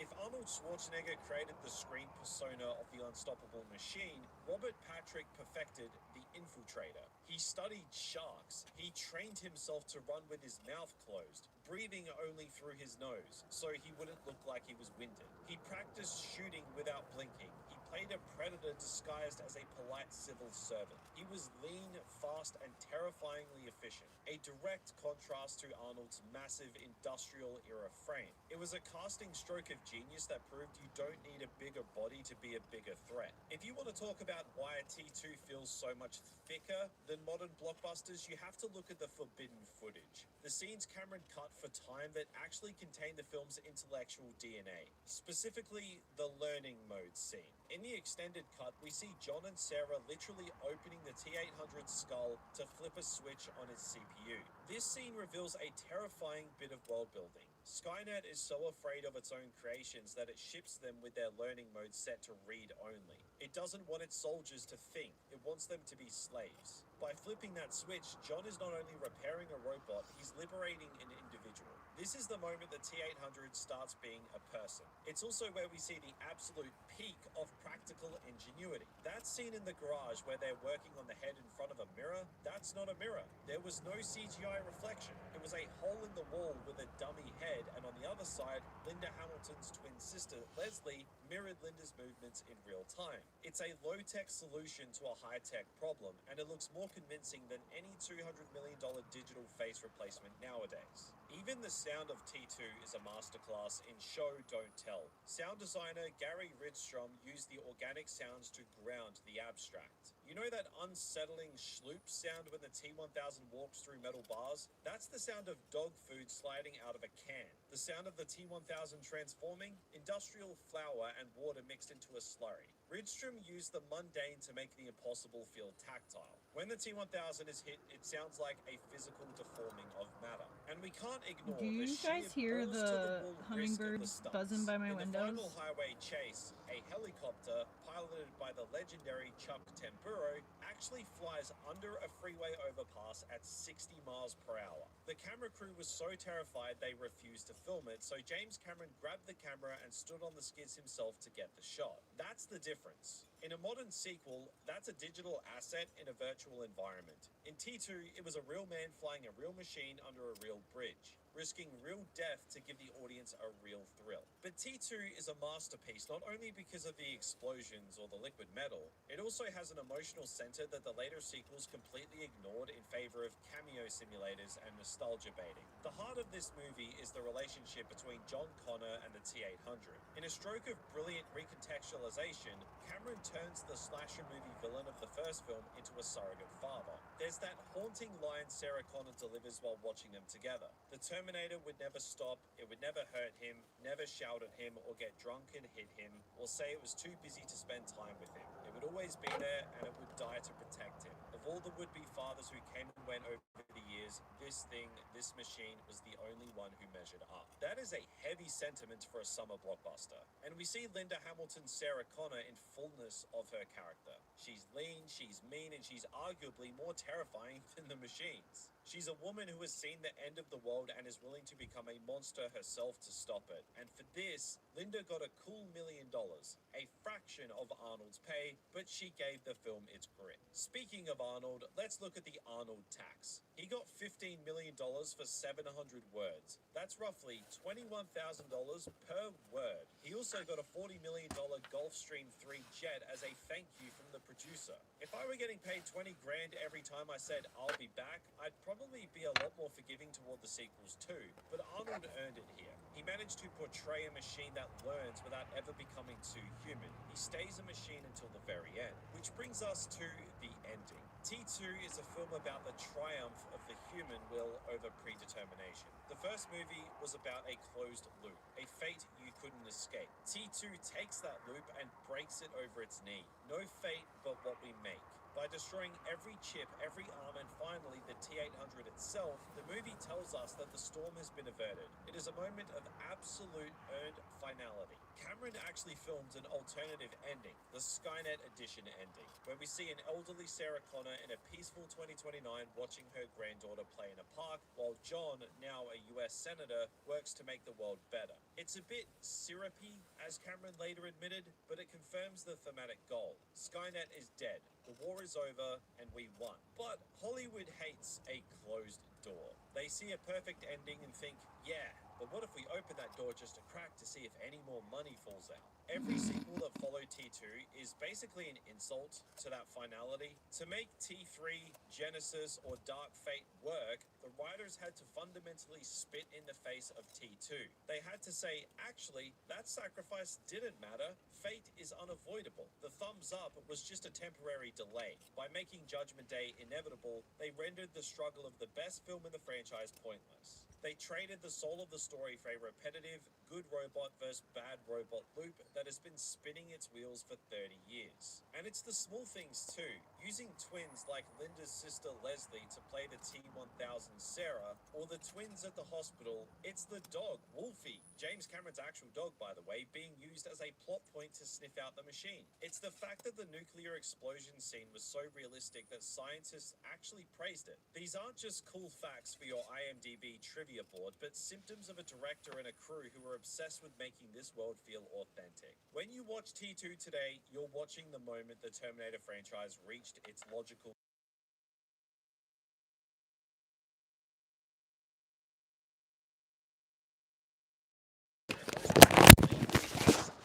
Alright, I gotta go. I have to go. I don't want to use clippers. I prefer using the scissors. I gotta go. I gotta go meet a guy about a job. I'll be back in like 45 minutes or an hour, something like that. See you guys later.